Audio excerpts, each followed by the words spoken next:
सो get set study में स्वागत है। ये चैप्टर 5 क्लास 11th का वेरी इंपॉर्टेंट पहले तो ठीक है। भले ही इसमें बहुत सारी चीज़ें एक साथ बताई गई हैं, मगर डेफिनेटली एमसीक्यू के मामले में यहाँ से कुछ ना कुछ आने वाला है। और वो कितने क्वेश्चन होंगे गारंटी नहीं है। टोटल 40 क्वेश्चन है, तो मेजॉरिटी ऑफ क्वेश्चन मतलब 5 से 6 क्वेश्चन के अराउंड भी यहाँ से आ सकते हैं। तो हम एक एक लाइन को यहाँ पे कवर करेंगे, और ये चैप्टर थोड़ा लंबा है, तो मैं ट्राई करूँगा कि कुछ चीज़ें जो स्किप करने लायक हैं उनको छोड़ दिया जाए, ठीक है। और इस टॉपिक को कवर करने के बाद, इस एनसीईआरटी के पूरे चैप्टर को कवर करने के बाद एनसीईआरटी के क्वेश्चंस करेंगे। उसके बाद हम हैंड रिटन क्वेश्चन करेंगे।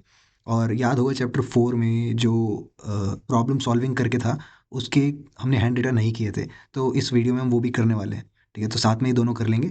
और क्योंकि ज़रूरी है, अगर स्यूडो कोड रिलेटेड कोई क्वेश्चन आता है या फ्लो चार्ट रिलेटेड आता है, तो एक बनाने का तरीका भी होना चाहिए। भले ही हमने वहाँ पे 18 क्वेश्चन डिस्कस कर लिए थे, ठीक है, पिछली वीडियो में। तो यहाँ पे हम चैप्टर 5 को अच्छे से कवर करेंगे, फिर एनसीईआरटी के क्वेश्चन करेंगे। आफ्टर दैट चैप्टर 4 एंड 5 के हैंड रिटन 2 से 4 क्वेश्चन करने वाले हैं। तो गेटिंग स्टार्टेड विद पाइथन। अब यहाँ पे पाइथन शुरू हो रहा है। तुम्हें याद होगा कि हमने एल्गोरिदम बना दी थी, है ना। अब बात आती है कोड लिखने की। तो पहली बात, इसमें एक टर्म होता है प्रोग्राम। जब पाइथन की बात करते हैं तो एक प्रोग्राम नाम का टर्म होता है। तो जब भी मान लेते हैं ऐसा क्वेश्चन आ गया, इस कॉल्ड के बाद अंडरलाइन कर दिया, उसके बाद 4 ऑप्शन दे दिए, तो order set of instruction to be executed by a computer.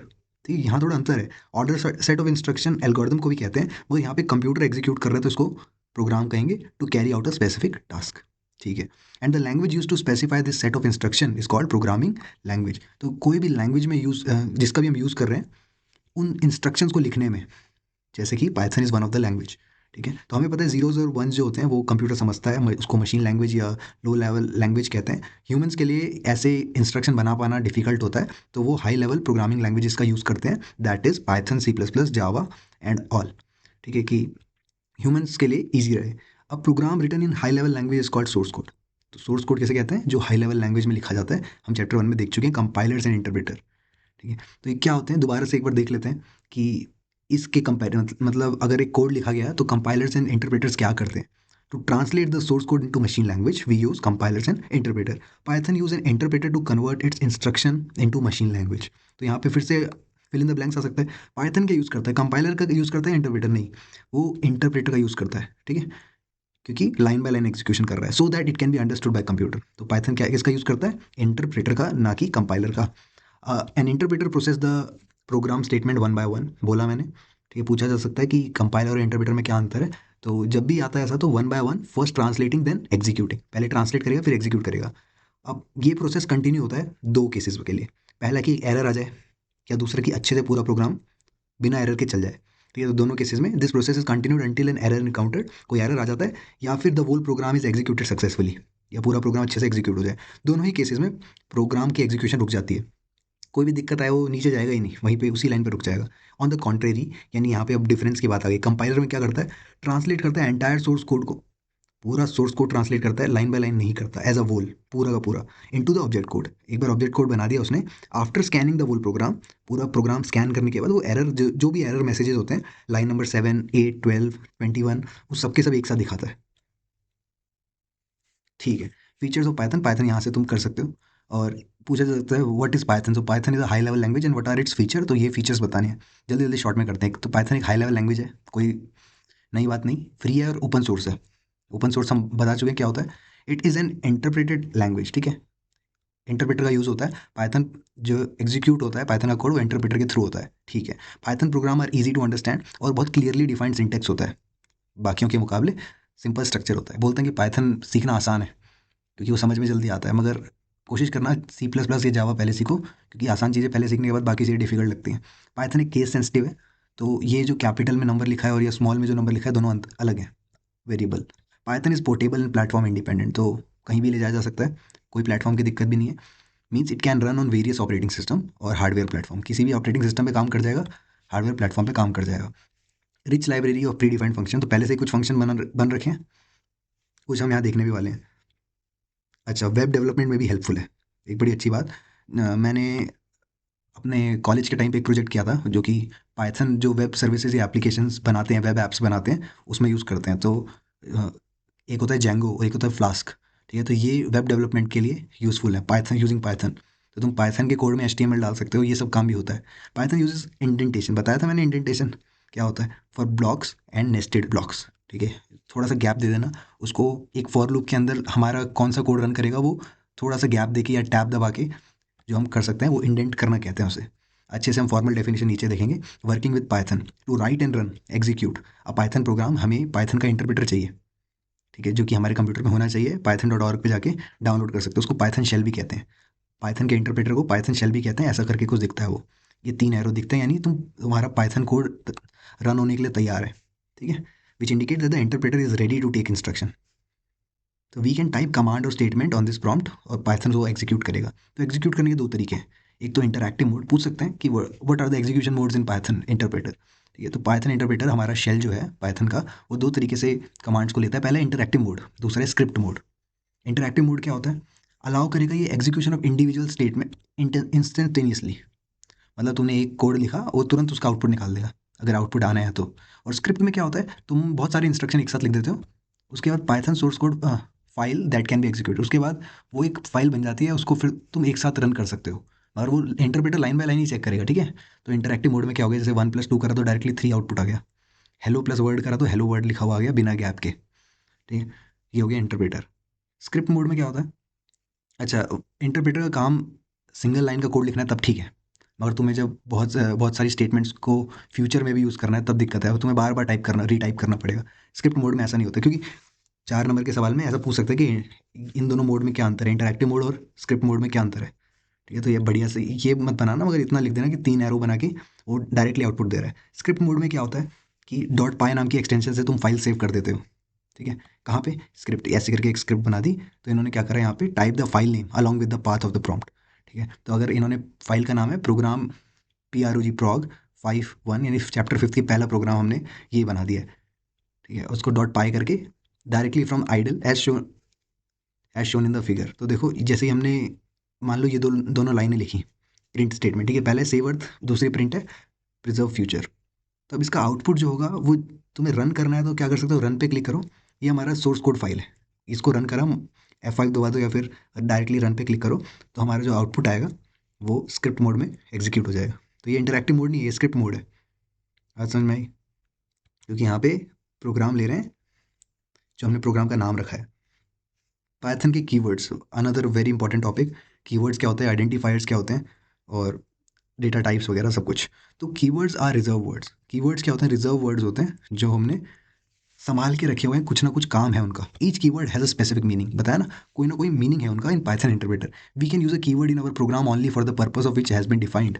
जिस काम के लिए वो बनाया हुआ है सिर्फ उसी काम के लिए यूज़ होगा, और कुछ नहीं कर सकते। और पाइथन केस सेंसिटिव भी है, तो keyword must be written exactly as a given. मतलब फॉल्स का एफ बड़ा है, नन का एन बड़ा है, क्लास का सी छोटा है, तो ये सब ध्यान रखना है एग्जैक्टली। तो एक बार ये पाइथन के कीवर्ड्स का नाम एक बार मेरे साथ दोहराना, ठीक है। क्यों ज़रूरी है अभी बताऊंगा नीचे। False class finally is return none continue for lambda try to def from non-local while and del for delete global not with as elif if or yield assert else import pass break expect except in race, ठीक है। Accept वो होता है try and catch के statements में use होता है। तो ये सब मैंने क्यों बोल के सुनाया तुम्हें, क्योंकि ये सब अलाउड नहीं है एज आइडेंटिफायर। बता दो आइडेंटिफायर क्या होता है। मैंने क्या बोला, ये सब अलाउड नहीं है एज अ आइडेंटिफायर। तो in a programming language identifier are the name use to identify variable function. जो भी तुम फंक्शन का नाम रखते हो, वेरिएबल का नाम रखते हो, ABCD रख देते हो ना, इंट ए करके, अगर तुम C++ में जाते हो, या फिर पाइथन में डायरेक्टली A = 10 दे दिया, तो वो तुम ऐसे नहीं लिख सकते कि एसर्ट =10। नहीं, एसर्ट तो भाई एक क्या है, कीवर्ड है। Keyword can not be named as identifier. Point number this. तो देख लो अगर पेपर में से आइडेंटिफायर का पूछा जाता है, क्योंकि मेरे दिमाग में ऐसा लग रहा है मेरे को कि एक क्वेश्चन आएगा कि which of the following can not be identifier, और 4 ऑप्शन दे देंगे तुम्हें, ठीक है। तो इन प्रोग्रामिंग लैंग्वेज पहले आइडेंटिफायर समझते हैं। Identifier named use to identify a variable. मैंने बताया ना कि वेरिएबल फंक्शन या कोई भी एंटिटी प्रोग्राम की है, उसका नाम रखना है ना, जब तुम खुद से अपने नाम, मतलब खुद से उसका नाम रखते हो। जैसे एरिया रख दिया कि ट्रायंगल का एरिया निकाल रहे हैं, ठीक है, तो AREA करके हमने नाम रख दिया, तो वो आइडेंटिफायर कहलाएगा। अब वो नाम कैसा कैसा हो सकता है, ये सब कंडीशंस लिखी हैं यहाँ पे। The name should begin with an upper case और लोअर केस अल्फ़ाबेट, ठीक है, चलेगा। छोटा भी कैपिटल ए से एरिया लिखा है या फिर सब स्मॉल में लिखा है तभी चलेगा, या तो अंडरस्कोर भी लगेगा तभी चलेगा, ध्यान रखना। याद होगा हमने मूक पेपर में क्वेश्चन करे थे जिसमें अंडरस्कोर लगा था। This may be followed by any combination of characteristic. अब उसके बाद वो कुछ भी हो सकता है, शुरू का ध्यान रखना, अल्फ़ाबेट रहेगा या अंडरस्कोर रहेगा, उसके बाद तुम कुछ भी नंबर वगैरह भी लगा सकते हो बाद में, या अंडरस्कोर एक बार और लगा दो, कोई बात नहीं, 2 अंडरस्कोर लगा दिए। बहुत सारे लोगों के इंस्टाग्राम हैंडल ऐसे होते हैं। दस N identifier can not start with a digit. ठीक है, तो एक बात समझ में आती है, डिजिट से स्टार्ट नहीं होगा। किससे स्टार्ट हो सकता है? या तो लोअर केस या अपर केस या अंडरस्कोर, उसके बाद पीछे तुम जो मर्जी लगाओ। It can B of any length, कितनी भी लेंथ का हो सकता है, मगर जनरली मीनिंगफुल होना चाहिए और शॉर्ट लेंथ का होना चाहिए। ठीक है, मतलब इतना भी शॉर्ट नहीं हो कि ए लिख दिया या एल लिख दिया। एल मतलब क्या, लेंथ लिखो उसको प्रॉपर, ब्रेथ लिखो।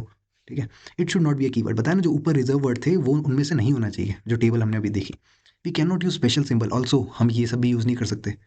तो मान लो किसी ऑप्शन में अगर नाम आइडेंटिफायर का डिफाइन करने के लिए ये सब का यूज़ करा है ना, तो ऑप्शन कैंसिल कर दो, वो हो ही नहीं सकता। ठीक है, एग्जाम्पल कैसे हो गया, जैसे अगर तुम्हें सब्जेक्ट सब्जेक्ट का फॉर एग्जाम्पल यहाँ पे एवरेज निकालना है, तो यहाँ पे हमने 3 तरह के आइडेंटिफायर ले लिए, मार्क्स 1, मार्क्स 2, मार्क्स 3। ठीक है, इन चीज़ों से बचो, small A, small B, capital A. ये मीनिंगलेस है, हमें क्या पता ABC क्या है। ये हाँ समझ आ रहा है ना, कि पहले सब्जेक्ट के मार्क्स, दूसरे सब्जेक्ट के मार्क्स, तीसरे। तो थोड़ा मीनिंगफुल नाम रखना है। सिमिलरली एरिया कैलकुलेट करने के लिए मैंने अभी बताया ना, एरिया, लेंथ और ब्रेथ। L/B से बचना, वैसे तो L/B बहुत ही ऑब्वियस है, मगर जब तुम प्रॉपर कोड लिखने जाओगे तो वहाँ इंपॉर्टेंस रहेगा। नेक्स्ट आता है variable. Variable in a program is uniquely identifier name identifier. तो जो वेरिएबल होते हैं वो आइडेंटिफायर से रखे जाते हैं नाम उनके।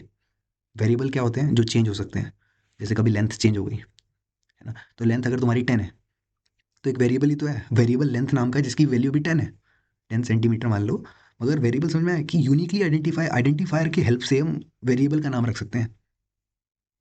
तो आइडेंटिफायर ऐसे रख लो, मान लो तुम्हारा जैसे नाम है, जैसे मेरा नाम केशव है। ठीक है, तो मेरा नाम रख दिया गया, तो केशव इज आइडेंटिफायर। मगर वेरिएबल, अब मैं एक इंसान हूँ, मगर बहुत सारे इंसानों के अलग अलग नाम हो सकते हैं, तो different variable names can be there. तो variable in Python refers to an object, item और element that is stored in memory. ठीक है, जो ऑब्जेक्ट आइटम जो भी है वो मेमोरी में स्टोर होता है, उसका नाम रख दिया जाता है। तो अगर एक स्ट्रिंग है बी, या ग्लोबल सिटीजन, या एक न्यूमेरिक वैल्यू है, या कोई combination of alpha numeric character है, इन सबको कोई ना कोई ये इन वेरिएबल के लिए एक आइडेंटिफायर रखा हुआ, जो मेमोरी में इनकी वैल्यू स्टोर कर रहा हुआ। In Python we can use an assignment symbol, है ना, असाइनमेंट सिंबल मतलब इक्वल टू, जैसे A = 10। ठीक है, तो ऐसे ही कर सकते हो। जैसे तुमने नंबर =3 4 5, तो हमारा वो इंटीजर वैल्यू हो जाएगा। यहाँ देखो इन्होंने लिखा भी हुआ है, जेंडर =M। अब यहाँ पे सिंगल कोट लगा दिया, कभी डबल कोट लगा दिया। जनरली कोशिश करना कि अगर एक कैरेक्टर है तो सिंगल कोट चल जाएगा, मल्टीपल है तो डबल कोट लगाना, वैसे दोनों ही चलते हैं पाइथन में। प्राइस हमारा इतना है। तो इस तरह से हमने वेरिएबल डिक्लेयर किया है, डिक्लेयर तो कर दिया, साथ में असाइन भी कर दिया। पाइथन में यही खास बात है। डिक्लेयर डिक्लेयर करना मतलब, जैसे यहाँ दिख रहा है तुम्हें कि फ्लोट वैल्यू है ना, पॉइंट में वैल्यू आ रही है, तो तुम्हें यहाँ लिखना नहीं पड़ेगा फ्लोट प्राइस, उसके बाद प्राइस इक्वल टू ये। पाइथन में डायरेक्टली ये समझ जाता है कि अच्छा ये फ्लोट ही वैल्यू होगी, ये स्ट्रिंग ही वैल्यू होगी, है ना। तो STR या STRNG करके कुछ लिखने की जरूरत नहीं है, डायरेक्टली लिख दो। तो वेरिएबल नेम को डिस्प्ले करने के लिए पाइथन का प्रोग्राम लिखना है। तो यहाँ देखो तरीका कैसा है, इन्होंने हैश लगा रखा है, अभी हम देखने वाले, कमेंट कहते हैं इसको, नीचे ही आएगा इसमें। मैसेज है कीप स्माइलिंग, और प्रिंट कर दिया। ठीक है, फिर है यूज़र नंबर =101, प्रिंट करना है। यूज़र नंबर इज़, उसके बाद यूज़र नंबर जो भी है, थोड़ा सा गैप दे देना है यहाँ पे, कि हमारे यूज़र इज़ के बाद 101 में थोड़ा गैप आए, है ना, जैसे कि यहाँ आया हुआ है। बात समझ में आई कि हम क्या कर रहे हैं? ये वेरिएबल ही तो हैं जिनको कुछ ना कुछ वैल्यू स्टोर करवा रखी है। ठीक है, बोला ना मैंने कि डबल कोड भी हो सकता है और सिंगल कोड भी हो सकता है। तो variable declaration is implicit in Python, means variable are automatically declared and defined. यही चीज़ मैंने बताई अभी, कि इम्प्लिसिट मत, अगर कोई पूछेगा कि variable declaration is implicit in Python, elaborate या एक्सप्लेन, तो इसका मतलब यही है कि तुम्हें लिखना नहीं पड़ेगा कि float number equal to something. तो नंबर जिस तरह का नंबर है, अगर उससे 2 लिखा है तो वो इंट हो गया, तो वो पाइथन खुद ही समझ जाता है, तो ऑटोमेटिकली डिक्लेयर कर देता है उसको। And defined when they are assigned, जो भी वैल्यू असाइन होती है वो डिफाइन कर देता है। Variable must always be assigned values before they are used in expression. बस एक बात है कि अगर तुम कोई भी वेरिएबल का नाम ले रहे हो, तो उसको कुछ ना कुछ वैल्यू दे दो पहले। डायरेक्टली एक्सप्रेशन में यूज़ कर दोगे वो कंफ्यूज हो जाएगा। जैसे यहाँ पे यूज़र नंबर, अगर डायरेक्टली इसको प्रिंट करते तो एरर आता, क्योंकि पहले डिफाइन करो ना भाई कि क्या है वो। तो variable must always be assigned a value, not define, sorry, assign कर दो वैल्यू को। क्योंकि डेफिनेशन डिक्लेरेशन तो इम्प्लिसिट है, इम्प्लिसिट मतलब खुद ब खुद हो जाती है, एक बार बस असाइन कर दो कोई value. Wherever a variable name occur in a expression, the interpreter replace it with the value of particular variable name. ठीक है, तो यहाँ पे यूज़र नंबर नहीं पढ़ रहा, इंटरप्रेटर क्या पढ़ रहा है, यहाँ पे 101 पढ़ रहा है। तो यही खास बात है कि यूज़र नंबर की जगह यहाँ पे जब इंटरप्रेटर इस लाइन पे पहुँचेगा तो वो 101 लिख देगा यहाँ पे, जो कि यही आउटपुट आया। इसलिए इंपॉर्टेंट है कि उसको कोई ना कोई वैल्यू असाइन करी जाए। रेक्टेंगल का एरिया बताना है। अब देखो यहाँ पे लेंथ और ब्रेथ दे रखी है, तो यूज़र से इनपुट लेने की बात तो है नहीं। लेंथ ले ली हमने 10, क्योंकि क्वेश्चन में दे रखा है length is 10, breadth is 20, breadth is 20। तो देखो किस तरह से लिखने का तरीका है, हैश लगा के पहले प्रोग्राम लिख दो। कौन सा तीसरा प्रोग्राम है ये 5th चैप्टर का, जैसे एनसीईआरटी फॉलो कर रही है, to find the area of the rectangle, उसके बाद लेंथ और ब्रेथ एरिया हम प्रिंट कर देंगे, आउटपुट आ जाएगा 200। कमेंट्स क्या होते हैं अभी बताया ना मैंने, comments are use to add a remark और note to the source code, comments are not executed by interpreter. तो क्यों जरूरी है कमेंट लिखना, ये कहानी मैं तुम्हें बता देता हूँ शॉर्ट में, कि कमेंट्स इसलिए लिखे जाते हैं क्योंकि एक कोड जो है वो दूसरा प्रोग्रामर भी यूज़ कर सकता है। तुम्हारा लिखा हुआ कोड यहाँ लिखा है ना, वन प्रोग्रामर का लिखा हुआ कोड दूसरा प्रोग्रामर यूज़ कर सकता है, तो उसको क्या पता तुमने क्या लिखा है। मान लो अमाउंट की वैल्यू तुमने ये लिख दी, अब उसको क्या पता कौन सा अमाउंट है, ये प्रिंसिपल अमाउंट है या हाफ अमाउंट है या किसी और चीज़ का अमाउंट है, तो इसलिए ऊपर अच्छे से लिखना पड़ता है कमेंट में कि variable amount is the total spending in the grocery. ठीक है, जो ग्रॉसरी में पैसा पूरा लगाया वो अमाउंट की वैल्यू है।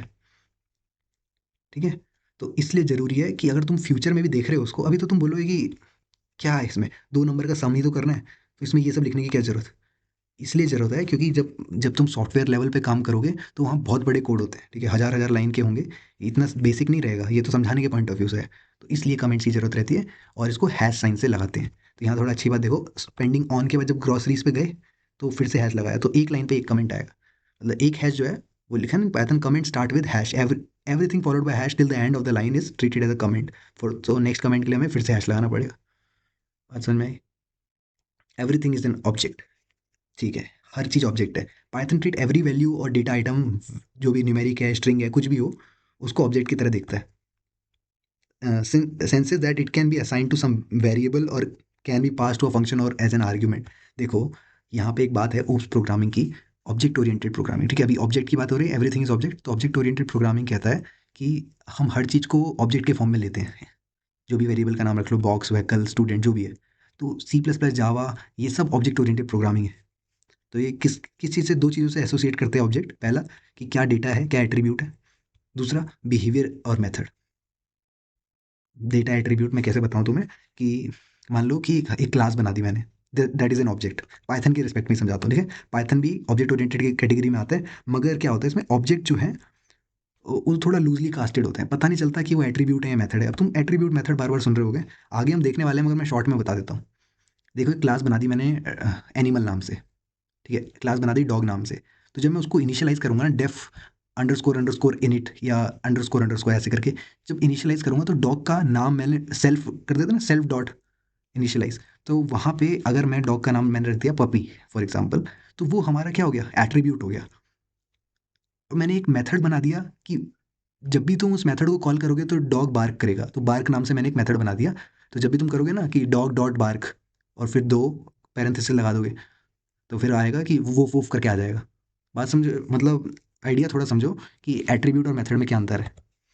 मेथड्स कैन बी एनीथिंग, मतलब जो फंक्शंस के अंदर से भी कॉल करे जा सकते हैं, तो पाइथन में ये थोड़ा ऑब्जेक्ट जो है वो लूजली कास्टेड रहता है ना, तो बहुत ही, मतलब तुम चाहो तो मेथड डालो, चाहो तो एट्रीब्यूट डालो, चाहो दोनों मत डालो, कोई एक डालो कोई, तो यही चीज़ है लूजली कास्टेड का मतलब, ठीक है। एग्जाम्पल देख लेते हैं, नंबर हमारा 20 है, आईडी नाम। अब यहाँ पे तुम्हें समझाया जा रहा है कि ये जो है ये आइडेंटिटी है उस नंबर की, ठीक है। Every object in Python is assigned a unique identity, उसको आईडी से बोल रहे हैं, which remain same for life time, मतलब उस ऑब्जेक्ट के लिए वो आईडी सेम रहेगी। आईडी इज अकिन, अकिन क्या होता है, बोलते हैं ना किन ऑफ किन, मतलब सिमिलर टू, या ऐसे बोल सकते हैं, आईडी को हम ऐसे बोल सकते हैं कि एक मेमोरी एड्रेस दे दिया गया है उसको, मेमोरी में एक एड्रेस है, कोई भी गिबरिश सा नंबर होगा, कोई बड़ा सा नंबर होगा। अब देखो ये जैसे फंक्शन है ना, तो किसी इंटरनल क्लास का कोई मेथड होगा एक तरह से, तभी तो आईडी बन रहा है। तो यहाँ पे क्या हुआ, आईडी जैसे ही लिखा हमने नम1 का, तो ये जिस भी लोकेशन पे था इसकी आइडेंटिटी ऑफ नम1 आ गई। नम2 को देखो, 30 में से 10 गया कितना होता है, 20 होता है। अब 20 को तो ये जगह मिल रखी है, तो इन्होंने क्या करा, फिर से आईडी सेम दे दी। तो यही यही बेनिफिट है, identity of num two and num one are same as both object are 20। तो अलग से बनाने की जरूरत नहीं है, वो दोनों 20 को ही पॉइंट करेंगे, num one and num two, both are same as both refer to object 20। Data types क्या होते हैं, अब देखो data types, every value belong to a specific data type in Python, कोई भी वैल्यू की बात होगी डेटा टाइप जरूर असाइन होगा उसको। तो data type identifies the type of data value a variable can hold, किस टाइप का डेटा वो होल्ड करता है, and the operation that can be performed on that data, और क्या क्या ऑपरेशन हो सकता है। फॉर एग्जाम्पल, अब तुमने हेलो वर्ड देखा, हेलो प्लस वर्ड, अब उसमें ये तो स्ट्रिंग है, तो स्ट्रिंग दोनों मिल जानी चाहिए ना, कॉन्कैटिनेट हो जानी चाहिए। हेलो और वर्ड नाम से दो स्ट्रिंग है, उन दोनों को जब प्लस करोगे तो हेलो वर्ड आना चाहिए, मगर जब 1 और 2 है तो उनका जोड़ के 3 आना चाहिए, तो उसके अकॉर्डिंग ऑपरेशंस होंगे। तो डेटा टाइप किस तरह के होते हैं, नंबर में इंटीजर आते हैं, इंटीजर के अंदर बूलियन आते हैं, 1 ये ऐसे बोल सकते हैं, 0 और नॉन जीरो के अलावा सब ठीक है ट्रू होते हैं। नॉन जीरो एंड मतलब 1 के 1 2 3 4 जीरो के अलावा जो भी नंबर बोलोगे वो बूलियन में ट्रू कहलाता है। फ्लोटिंग पॉइंट कॉम्प्लेक्स नंबर हो सकते हैं, कॉम्प्लेक्स पता है ना, आयोटा। सीक्वेंसेस में स्ट्रिंग लिस्ट टपल, हम एक एक करके सब समझने वाले हैं इसी चैप्टर में, बहुत शॉर्ट में समझेंगे, वरना इनका डेडिकेटेड चैप्टर भी है। Dictionaries, mapping, set, none, none भी है, ठीक है। नन और बूलियन के जीरो में अंतर है, वो भी हम पढ़ने वाले हैं इसी वीडियो में। तो नंबर्स देख लेते हैं एक बार। Numbers, number data type store numerical values only. Numerical values होती हैं इंट, फ्लोट एंड कॉम्प्लेक्स। तो इंट में तुम्हारा प्लस माइनस के सारे नंबर इंटीजर आ गए, फ्लोट में पॉइंट में आ जाएगा आंसर, पॉइंट में भी चलेगा। कॉम्प्लेक्स नंबर तुम्हें पता है 3+4j, 2 - 2j। तो हमने इस तरह से कॉम्प्लेक्स नंबर को डिफाइन करते हैं। तो बूलियन डेटा टाइप बोल जो होता है एक सब टाइप ऑफ इंटीजर है, एक is a unique data type consisting of two constants true and false. पता है ना, ट्रू जो है is non zero, non zero non none, non empty. True अगर कुछ भी होना है तो कुछ ना कुछ होना चाहिए जीरो के अलावा, अब वो मैटर नहीं करता। वैसे तो हम 0 और 1 बोलते हैं बाइनरी में, मगर बूलियन का मतलब ये है कि जीरो के अलावा कुछ है तो ट्रू रहेगा, और फॉल्स क्या है, अगर जीरो वैल्यू है। ज़्यादा मुश्किल नहीं है समझना, यहाँ पे लिखा भी हुआ है कि टाइप से पता लगा सकते हैं। जैसे तुमने 10 लिखा और टाइप है इसकी क्या, टाइप लगा के उसमें ब्रैकेट के अंदर जो भी वेरिएबल का नाम रखा है तुमने, आइडेंटिफायर दिया है नम 1, तो हमारी क्लास आ गई इंट, क्योंकि ये 10 तो इंटीजर है, ये भी इंटीजर ही है, पॉइंट में तो है नहीं। ट्रू है तो देखो ये बोल आ गया, बूलियन। फ्लोट है, ये तो पता ही चल रहा है फ्लोट है, ठीक है। उसके बाद ये देखो, ये थोड़ा डिफिकल्ट लगेगा समझने में, नीचे क्योंकि इसी चैप्टर में नीचे समझाया गया, ये मल्टीप्लाई हो रहा है, मगर ये 2 बार स्टार मतलब है पावर में है, तो 10 की पावर 2 इज़ 100, ठीक है, इसलिए यहाँ पे 980 आया है पॉइंट की वजह से, ठीक है। तो ये प्रिंट करेगा फ्लोट, क्लास हमारी फ्लोट है, क्योंकि नेगेटिव नेगेटिव को तो छोड़ो पॉइंट में भी है। फिर ये देखो, ये कॉम्प्लेक्स क्लास का है, आयोटा, यानी जे जो है वो इमेजिनरी है, कॉम्प्लेक्स नंबर है। Variable of simple data type like integer, float, Boolean hold single value. अब देखो इसके अंदर तो सिंगल वैल्यू होगी ना, मगर तुम्हें क्लास के बच्चों की लिस्ट है या फिर मंथली एक्सपेंसेस बताने हैं, या जनवरी फरवरी मार्च को एक ही वेरिएबल में स्टोर करना है, या बुक जो भी सबके फ़ोन नंबर हैं उसको एक ही जगह पे स्टोर करना है, इसलिए हम यूज़ करते हैं टपल लिस्ट डिक्शनरीज का, सेट्स का भी, ठीक है। ये सब का यूज़ क्यों करते हैं, क्योंकि वेरिएबल सिर्फ एक एक ही सिंगल वैल्यू को होल्ड करता है, समझ में आया। वेरिएबल सिंगल वैल्यू को होल्ड करता है, इसलिए कुछ डेटा टाइप्स अलग से बने गए हैं पाइथन में जो कि बहुत सारी वैल्यूज़ को एक साथ होल्ड करें। तो सीक्वेंसेस देख लेते हैं, इनको भी एक एक करके समझेंगे। Python sequence is an ordered collection of item, ordered collection is important, ठीक है। जिस ऑर्डर में रखा गया है, जैसे तुमने हेलो लिखा, तो हेलो में एच की पोजीशन जीरो पे है ना, अगर जीरो इंडेक्स से गिना जाता है तो वो जीरो ही रहेगी, ठीक है। एच को तुम कोने पे नहीं लगा सकते, वरना मीनिंग ही नहीं बनेगा उसका, है ना। तो where the item is index by integer, ठीक है, ये बता दिया मैंने, जीरो से इंडेक्सिंग होती है। The three type of sequences are Python are list, string, list and tuple. अब हम इसको एक एक करके देखने वाले हैं। String is a group of character, group of character को स्ट्रिंग कहते हैं। दिस कैरेक्टर में भी अल्फ़ाबेट, डिजिट सब कुछ हो सकते हैं, बस इनको क्लोज़ करना है, इनक्लोज़ करना है ऐसे करके। अभी मैंने बताया कि या तो तुम सिंगल कोट में लगाओ या डबल कोट में लगाओ, बात सही है, मगर थोड़ा-सा ध्यान देना इस सेकंड वाले एग्ज़ाम्पल में। ये देखने में 452 एक इंटीजर लग रहा है, मगर अगर इसके आगे पीछे डबल कोट लगा दिया तो ये भी स्ट्रिंग की तरह ट्रीट होगा। तो इसलिए यहाँ लिखा गया है कि we can not perform numerical operation, क्योंकि वो पाइथन की नज़रों में ये एक स्ट्रिंग है, क्योंकि इसको डबल कोट से शुरू होना मतलब एक स्ट्रिंग शुरुआत हो गई, ये इसका मतलब है स्ट्रिंग बंद हो गई, ठीक है। तो we have to perform only string operations, not int operations. Numeric values के लिए नहीं कर सकते, वरना इसका एक इंटीजर बनाओ पहले तो, वरना ये नहीं चलेगा। समझ में आया क्या कहना चाह रहा हूँ।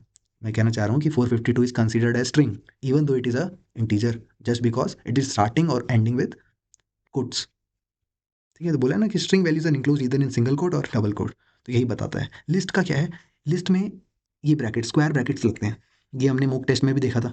लिस्ट और टपल में, टपल में पैरेंथेसिस लगता है, तो जैसे अगर तुम लिस्ट बोलोगे, यहाँ पे पूरी लिस्ट बनी हुई है, कुछ भी लगा हुआ है, कभी इंटीजर दिख रहा है इसके अंदर, कभी स्ट्रिंग दिख रहा है, कभी फ्लोट दिख रहा है, कुछ भी दिख रहा है इसमें, ठीक है। और जैसे ही हम प्रिंट करना चाहेंगे उस लिस्ट के एलिमेंट्स को, सारे के सारे प्रिंट हो जाएंगे।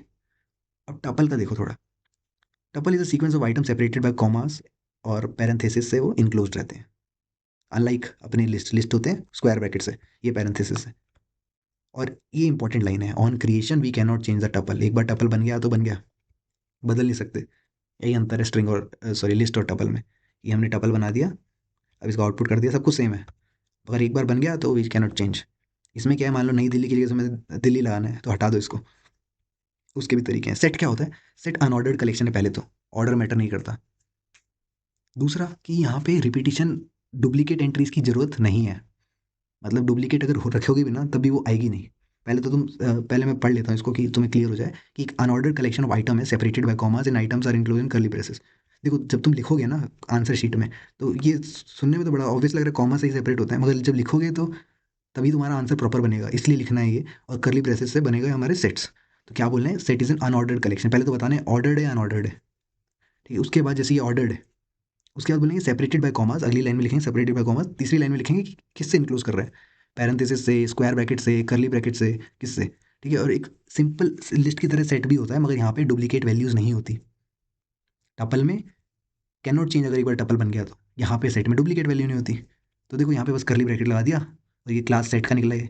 जब प्रिंट करा तो सब एग्जैक्टली सेम आ रहा है, मगर डुप्लीकेट वैल्यूज नहीं है। कैसे? ये देखो, जैसे वन मैंने यहाँ 2 बार लिख दिया, यहाँ कौन सा ब्रैकेट लगाया? कर्ली ब्रैकेट लगाया, तो प्रिंट में 1 2 3 ही होगा। तो पहले तो ऑर्डर मैटर नहीं करता, और दूसरा यूनिक वैल्यूज ही रहेंगी सेट में। नन क्या होता है? यही है वो नन जिसके बारे में बता रहा था, जीरो। नन में क्या अंतर है? None is a special data type with a single value. ठीक है, एक स्पेशल डेटा टाइप है, पहले तो उसको मान लो कि बहुत ही स्पेशल है। It is use to signify the absence of value in a situation. ये अगर समझ गए तो काम खत्म हो गया। तुम्हें याद होगा अगर जिसने मेरी थ्योरी ऑफ कंप्यूटेशन की क्लास ली है, कि मैं फाई और एप्सिलॉन के बारे में बताया करता था।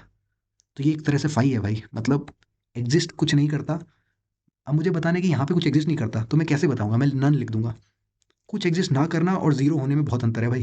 तो लिखा हुआ है none supports no special operation, कोई स्पेशल ऑपरेशन नहीं सपोर्ट करता।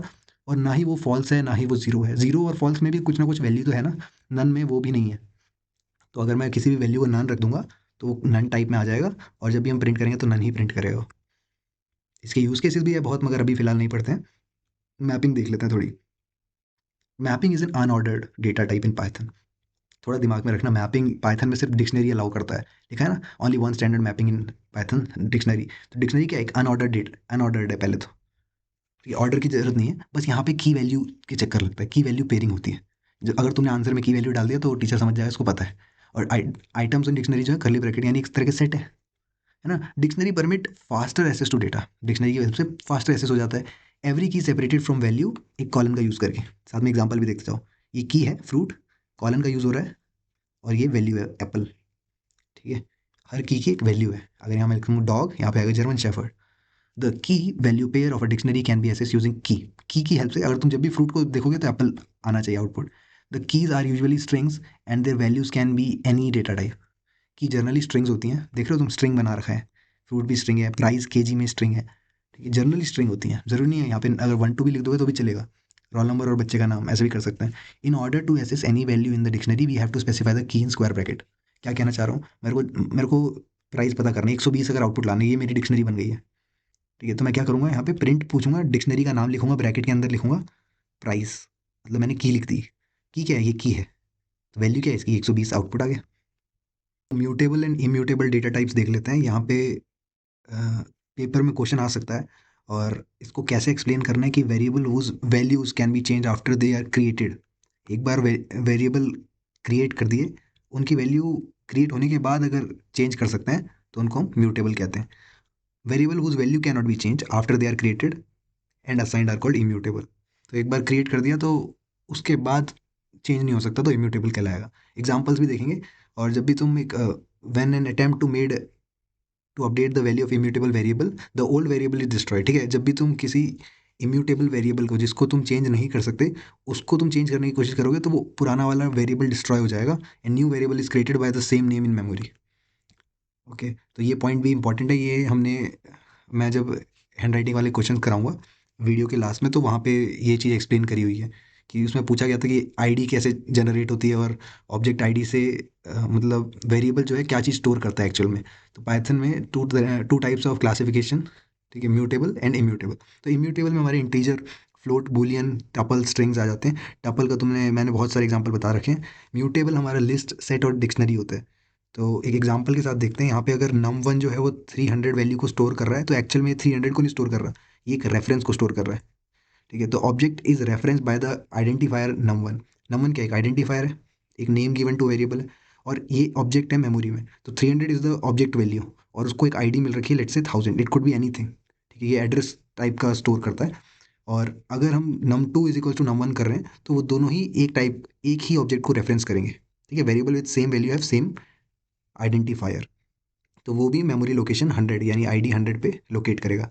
अगर हम let's say num1 is equal to num2 plus 100 कर देते हैं, तो अब एक्चुअली में क्या, वो 100 ज़्यादा हो गया, तो 300 में 100 और जोड़ दो तो 400 होता है, तो वो किसी और मेमोरी में ऑब्जेक्ट क्रिएट हो जाएगा जिसको वो रेफरेंस करेगा, लेट्स से 2200 पे वो स्टोर है, वो आईडी उसको ये जो मिल रखी है, ठीक है। तो इस तरह से अगर डिफरेंट वैल्यूज़ हैं तो इस चीज़ को मैंने अच्छे से एक्सप्लेन भी कर रखा है, अगर वीडियो के लास्ट में जाओगे तो जब हम क्वेश्चन करेंगे तो इसको और अच्छे से एक्सप्लेन करा हुआ है। Deciding usages of Python data type, ठीक है, पाइथन के बहुत सारे यूजेज होते हैं। अब यहाँ पे इंपॉर्टेंट क्यों है ये पूरा पैराग्राफ, क्योंकि ये तुम्हें हर एक चीज़ का रीज़न बताएगा कि कब क्या यूज़ करते हैं। तुम्हें पता है लिस्ट होती है, डिक्शनरी होती है, टपल्स होते हैं या सेट होते हैं, तो उसको कब कब यूज़ करना है। तो हेयर वी विल अंडरस्टैंड कि if we store the name of student of a class in list, तो अगर बच्चों की लिस्ट में नाम रखेंगे then it is easy to update. मैंने बताया लिस्ट क्या है, एक म्यूटेबल डेटा टाइप है। तो अगर तुम्हें किसी भी बच्चे का नाम लिखना है, कोई नया स्टूडेंट ज्वाइन होता है, तो तुम लिस्ट को अपडेट कर दो, क्योंकि अपडेट करा जा सकता है easily in mutable data type. और tuples are used when we do not need any change in data, जब डेटा में कुछ चेंज नहीं करना तब we can use tuple. So example के लिए जैसे हमारे पास 12 मंथ्स हैं, फिक्स हैं, तो जनवरी फरवरी से लेके दिसंबर तक, when we need uniqueness of element and to avoid duplicacy, जब यूनिकनेस इज मोर इंपॉर्टेंट और डुप्लीकेसी नहीं होनी चाहिए, तो we use set. For example list of artifacts in a museum, तो म्यूजियम में डुप्लीकेट आइटम्स तो होंगे नहीं, सब हर कोई यूनिक होगा, ठीक है। तो या फिर एक डाइस को जब हम रोल करते हैं तो यूनिक नंबर आता है एक टाइम पे, है ना, वन। ऐसा नहीं हो सकता कि एक साइड पे वन है दूसरी साइड पे भी वन ही है। तो if our data is being constantly modified, अगर हमारा डेटा कॉन्स्टेंटली मॉडिफाई हो रहा है और हमें एक फास्ट लुकअप भी चाहिए, मतलब मॉडिफाई तो हो ही रहा है, हमें देखना भी है कि जैसे मेरे को पर्टिकुलर डेटा को उठाना है तो हम की वैल्यू पेयर का यूज़ कर सकते हैं, इसलिए उस टाइम पे हम डिक्शनरीज का यूज़ करते हैं। For example mobile phone book, तो अगर जैसे मेरा नाम लिखा है, let's say my name is key, so my the value will be my mobile number, and if my mobile number is change it will be updated. Operators देखते हैं क्या होता है। देखो, operator is use to perform specific mathematical और logical operation on a value, mathematic हो या logic operation हो, ऑपरेटर जैसे प्लस है, ठीक है, और इसके जिन पे काम करते हैं उनको ऑपरेंड कहते हैं। समझ में आया? ऑपरेंड क्या हुआ, ten and num, and plus is what, plus is sign is the operator, इतना समझ में आता है। अब ऑपरेटर कई तरह के होते हैं, तो हम एक एक करके जल्दी जल्दी देख लेते हैं, मुझे लगता नहीं है कि ये सब तुम्हें पता नहीं होगा। प्लस करना मतलब जैसे 5 और 6 को प्लस करो तो 11 आता है ना, तो ये हमारे अर्थमेटिक ऑपरेटर्स ये सारे हो गए। अगर पेपर में आता है what are arithmetic operation operators, तो एक ऐसे एग्जाम्पल करके जरूर दिखाना। स्ट्रिंग को भी हम कॉन्कैटिनेट करने के लिए भी प्लस यूज़ होता है, तो हेलो इंडिया के बीच में कोई गैप नहीं आएगा। इसको हम और फर्दर बात करेंगे इसके बारे में। सब्ट्रैक्शन ऑल्सो, 5 में से 6 गया -1, then there is multiplication, same division. देखो अगर यहाँ पे एक मल्टीप्लिकेशन में देख लो, अगर इंडिया नाम की स्ट्रिंग को अगर मल्टीप्लाई 2 से कर रहे हैं तो इंडिया ट्वाइस आ जाएगा, ठीक है, ये थोड़ा अंतर रहता है। डिवीजन में वही 4 को डिवाइड करें 8 से तो 0.5। Then modulus is what, reminder, ठीक है, जैसे 5 3 जा, ये मॉड्यूलस रिमाइंडर है, 5 3 जा 15 होता है, तो 5 2 जा 10 लिया, रिमाइंडर क्या है 10 से 13 3 पे, तो 3 is the reminder. Then floor division is also like very important, ये अगर तुम्हें नहीं पता तो ये समझ लो कि divide the operand on the left by the operand on the right and return the question by removing the decimal part. तो वो जो पॉइंट में आंसर आता है तो पॉइंट में नहीं आएगा, एग्जैक्टली सिर्फ इंटीजर पार्ट आएगा। जैसे अगर तुम 13 को 4 से डिवाइड करो तो 3.25 आता है, तो 25 यहाँ से नहीं है, गायब कर दिया, सिर्फ 3 ही लाए। या अगर हम उल्टा करें कि 4 ऊपर है 13 नीचे है, तो 13 की टेबल में 4 कब आता है, आता ही नहीं है, तो जीरो लगा देंगे, 0.307 करके आता है, मैंने कैलकुलेटर से करके देखा था। तो पॉइंट के बाद जो भी था वो गायब कर दिया और only the integer part is remaining. Exponent हम जब भी किसी पावर लगाते हैं तो डबल स्टार से डिनोट करते हैं, तो यहाँ पे 3 की पावर 4 इज 9, 9 की पावर 2 दैट इज 81। फिर आता है रिलेशनल ऑपरेटर्स, ठीक है, ये वैल्यू को कंपेयर करते हैं in either side and determine the relationship. कैसे, डबल इक्वल टू हो गया या नॉट इक्वल टू हो गया, ग्रेटर देन लेस देन हो गया, है ना? अगर कोई नंबर लेस देन है तो ट्रू आ जाएगा, नहीं है तो फिर फॉल्स आ जाएगा, ठीक है, लेस देन और equal to, these are all similar. Assignment operator क्या हो गया, जैसे अगर तुमने इक्वल टू का यूज़ कर दिया, नंबर num1 अगर 2 है तो num2 अगर num1 के बराबर है, so it will be the output 2, ठीक है, असाइन कर दी वैल्यू। अब कंट्री इंडिया है तो कंट्री को हमने क्या वैल्यू असाइन कर रखी है, इंडिया, तो this is what assignment operator. फिर आता है प्लस इक्वल टू का मतलब ये होता है कि X plus equal to Y का मतलब ये है कि एक्स प्लस वाई हो जाएगा।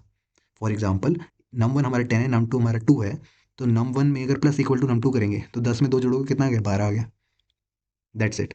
हेलो इंडिया, तो हेलो में अगर इंडिया जोड़ोगे तो हेलो इंडिया आ जाएगा। ठीक है, स्ट्रिंग में कॉन्कैटिनेट होता है, यानी वो मल्टी, ये ऐड वैड नहीं होता, ये एग्जैक्टली एक के बाद एक आ जाता है without any gap. Similar minus में भी यही होता है कि num one minus equal to num two, 10 में से 2 गया 8। मल्टीप्लाई में भी, डिवाइड में भी, मॉड्यूलस में भी। ठीक है, मॉड्यूलस ऑपरेशन में भी ये सेम होता है। Then there is this also, floor division same, power में भी सेम है। जैसे यहाँ देखोगे नम वन, और उसके बाद बस यहाँ तो मतलब ध्यान रखना कि किसकी पावर जा रही है।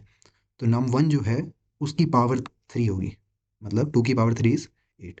तो जब एक्स एक्स की पावर वाई कह रहे हैं तो 2 की पावर 3 होगी, जो हमारा लेफ्ट साइड में है वो पहले आएगा। नेक्स्ट आता है लॉजिकल ऑपरेशन। लॉजिकल ऑपरेशन जैसे हमारे एंड और नॉट हो गए, तो there are 3 logical operation supported in Python, and इनको लोअर केस में ही लिखना होता है, और ये ट्रू और फॉल्स रिटर्न करते हैं। और ध्यान रखना कि जैसे मैंने बताया कि अगर ज़ीरो है, ठीक है, अगर ज़ीरो है या फिर नन है या फॉल्स है या एम्प्टी कलेक्शंस है, ठीक है, एम्प्टी स्ट्रिंग हो गई, एम्प्टी ये पैरेंथेसिस के लिए हमने टपल्स कर दिए, एम्प्टी लिस्ट हो गई, एम्प्टी डिक्शनरी हो गई, then these all are showing but false.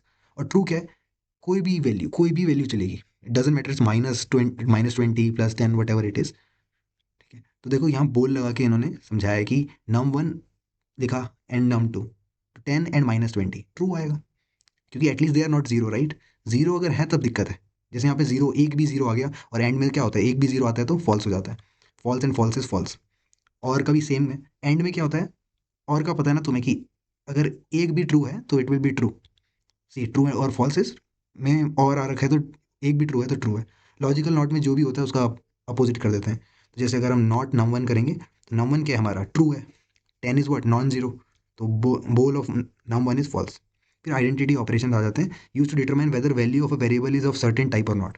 एक टाइप का पता लगाना कि अगर इंट है, स्ट्रिंग है, वट एवर इट इज, तो इज, जैसे अगर हम चेक करें नम वन है हमारा, कि type num one is int, true, क्योंकि इंटीजर टाइप है। Num two is num one, तो आईडी अगर आईडी नम निकालते हैं तो ये चीज़ हमने बता रखी है ना, सेम आईडी असाइन होती है, सेम चीज़ को रेफरेंस कर रहे हैं। इज और इज नॉट समझ में आया। इज नॉट में क्या है कि num one is not num two, false, क्योंकि नम नम वन और नम टू बराबर ही तो हैं। तो इज नॉट मतलब मैं कह रहा हूँ कि पाँच पाँच के बराबर नहीं है, गलत है भाई, ये तो बराबर है। तो ये चीज़ बता रहा है हमारे इज नॉट। तो evaluates to false if the variable is either side of the operand point to the same memory location. तो मेमोरी लोकेशन का पॉइंट है, तो इसमें ऐसा पूछा जा सकता है what are the identity operators. तो you have to give describe them as well as give the examples, तो इसलिए इंपॉर्टेंट है। ठीक है, मेंबरशिप ऑपरेशन क्या होता है, इसमें भी क्या, इन और नॉट इन। जैसे ए, हमारे ये लिस्ट है 1 2 3 का, तो 2 इन ए, क्या 2 दिख रहा है ए में, हाँ ये रहा बीच में पड़ा है, तो ट्रू आ गया।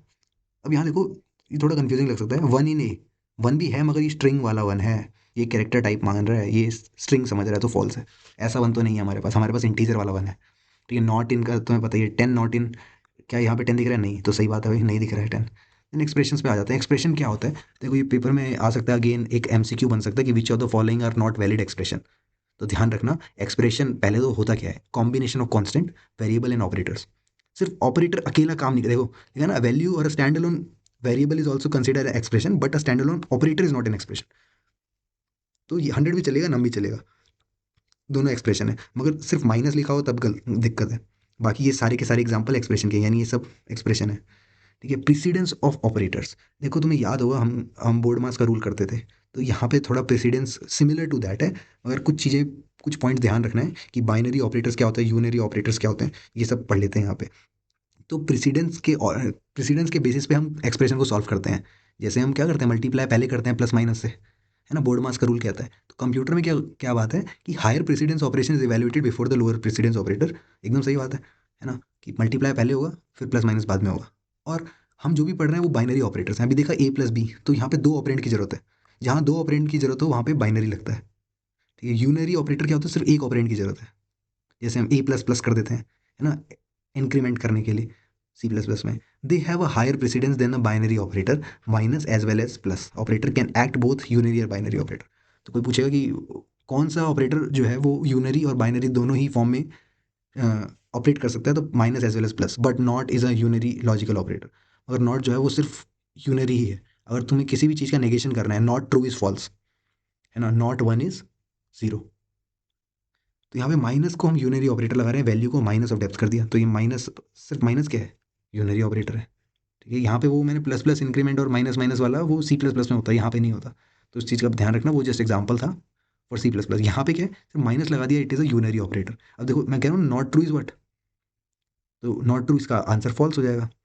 अब थोड़ा ऑर्डर मेंटेन, थोड़ी ये चीज़ दिमाग में रखना अगर वो क्वेश्चन आता है पेपर में कि सॉल्व, क्योंकि नीचे जो है एग्जांपल्स दे रखे हैं ऐसे सॉल्व करने वाले, तो इसलिए ये टेबल थोड़ा सा दिमाग में होनी चाहिए। हम पहले तो क्या दिमाग में रखेंगे कि यूनरी ऑपरेटर को हम, देखो ये है ऑपरेटर कैन एक्ट बोथ, ये तो ठीक है ना। प्लस और माइनस जो है ये हमारे यूनरी और बाइनरी दोनों तरह से काम कर सकते हैं, और नॉट जो है सिर्फ यूनरी ऑपरेटर है। अगर हमारे पास एक्सपोनेंशियल आता है, ठीक है, किसी की पावर होती है, तो सबसे पहले उसको करेंगे। उसके बाद आता है किसी का कॉम्प्लीमेंट, या किसी का कॉम्प्लीमेंट करना मतलब उसका वही नेगेशन करना, यूनरी प्लस या यूनरी माइनस करना, ठीक है। उसके बाद मल्टीप्लाई डिवाइड करना, उसके बाद प्लस और माइनस, एडिशन और सब्ट्रैक्शन। अंतर समझना, ये प्लस माइनस क्या है, ये यूनरी है। तुम्हें जब भी बोला जाए कि यूनरी और बाइनरी में सबसे ज़्यादा प्रेफरेंस किसको मिलनी चाहिए, प्रेसिडेंस किसको मिलनी चाहिए, तो यूनरी को। उसके बाद बाइनरी प्लस माइनस, फिर इस यहाँ से तो हमारा बोर्ड मार्क शुरू हो जाता है। कंफ्यूज मत होना, ये प्लस माइनस दो के बीच में नहीं है, ये 5+5 नहीं है, ये बस +5 है, पॉजिटिव नंबर है। ये -5 है, ये नेगेटिव नंबर है। ये है A+B, C+C-D। तो addition and subtraction, then relation आते हैं, उसके बाद असाइनमेंट आता है, उसके बाद इज नॉट, आइडेंटिटी आता है, फिर मेंबरशिप आता है, फिर लॉजिकल एंड और नॉर आते हैं।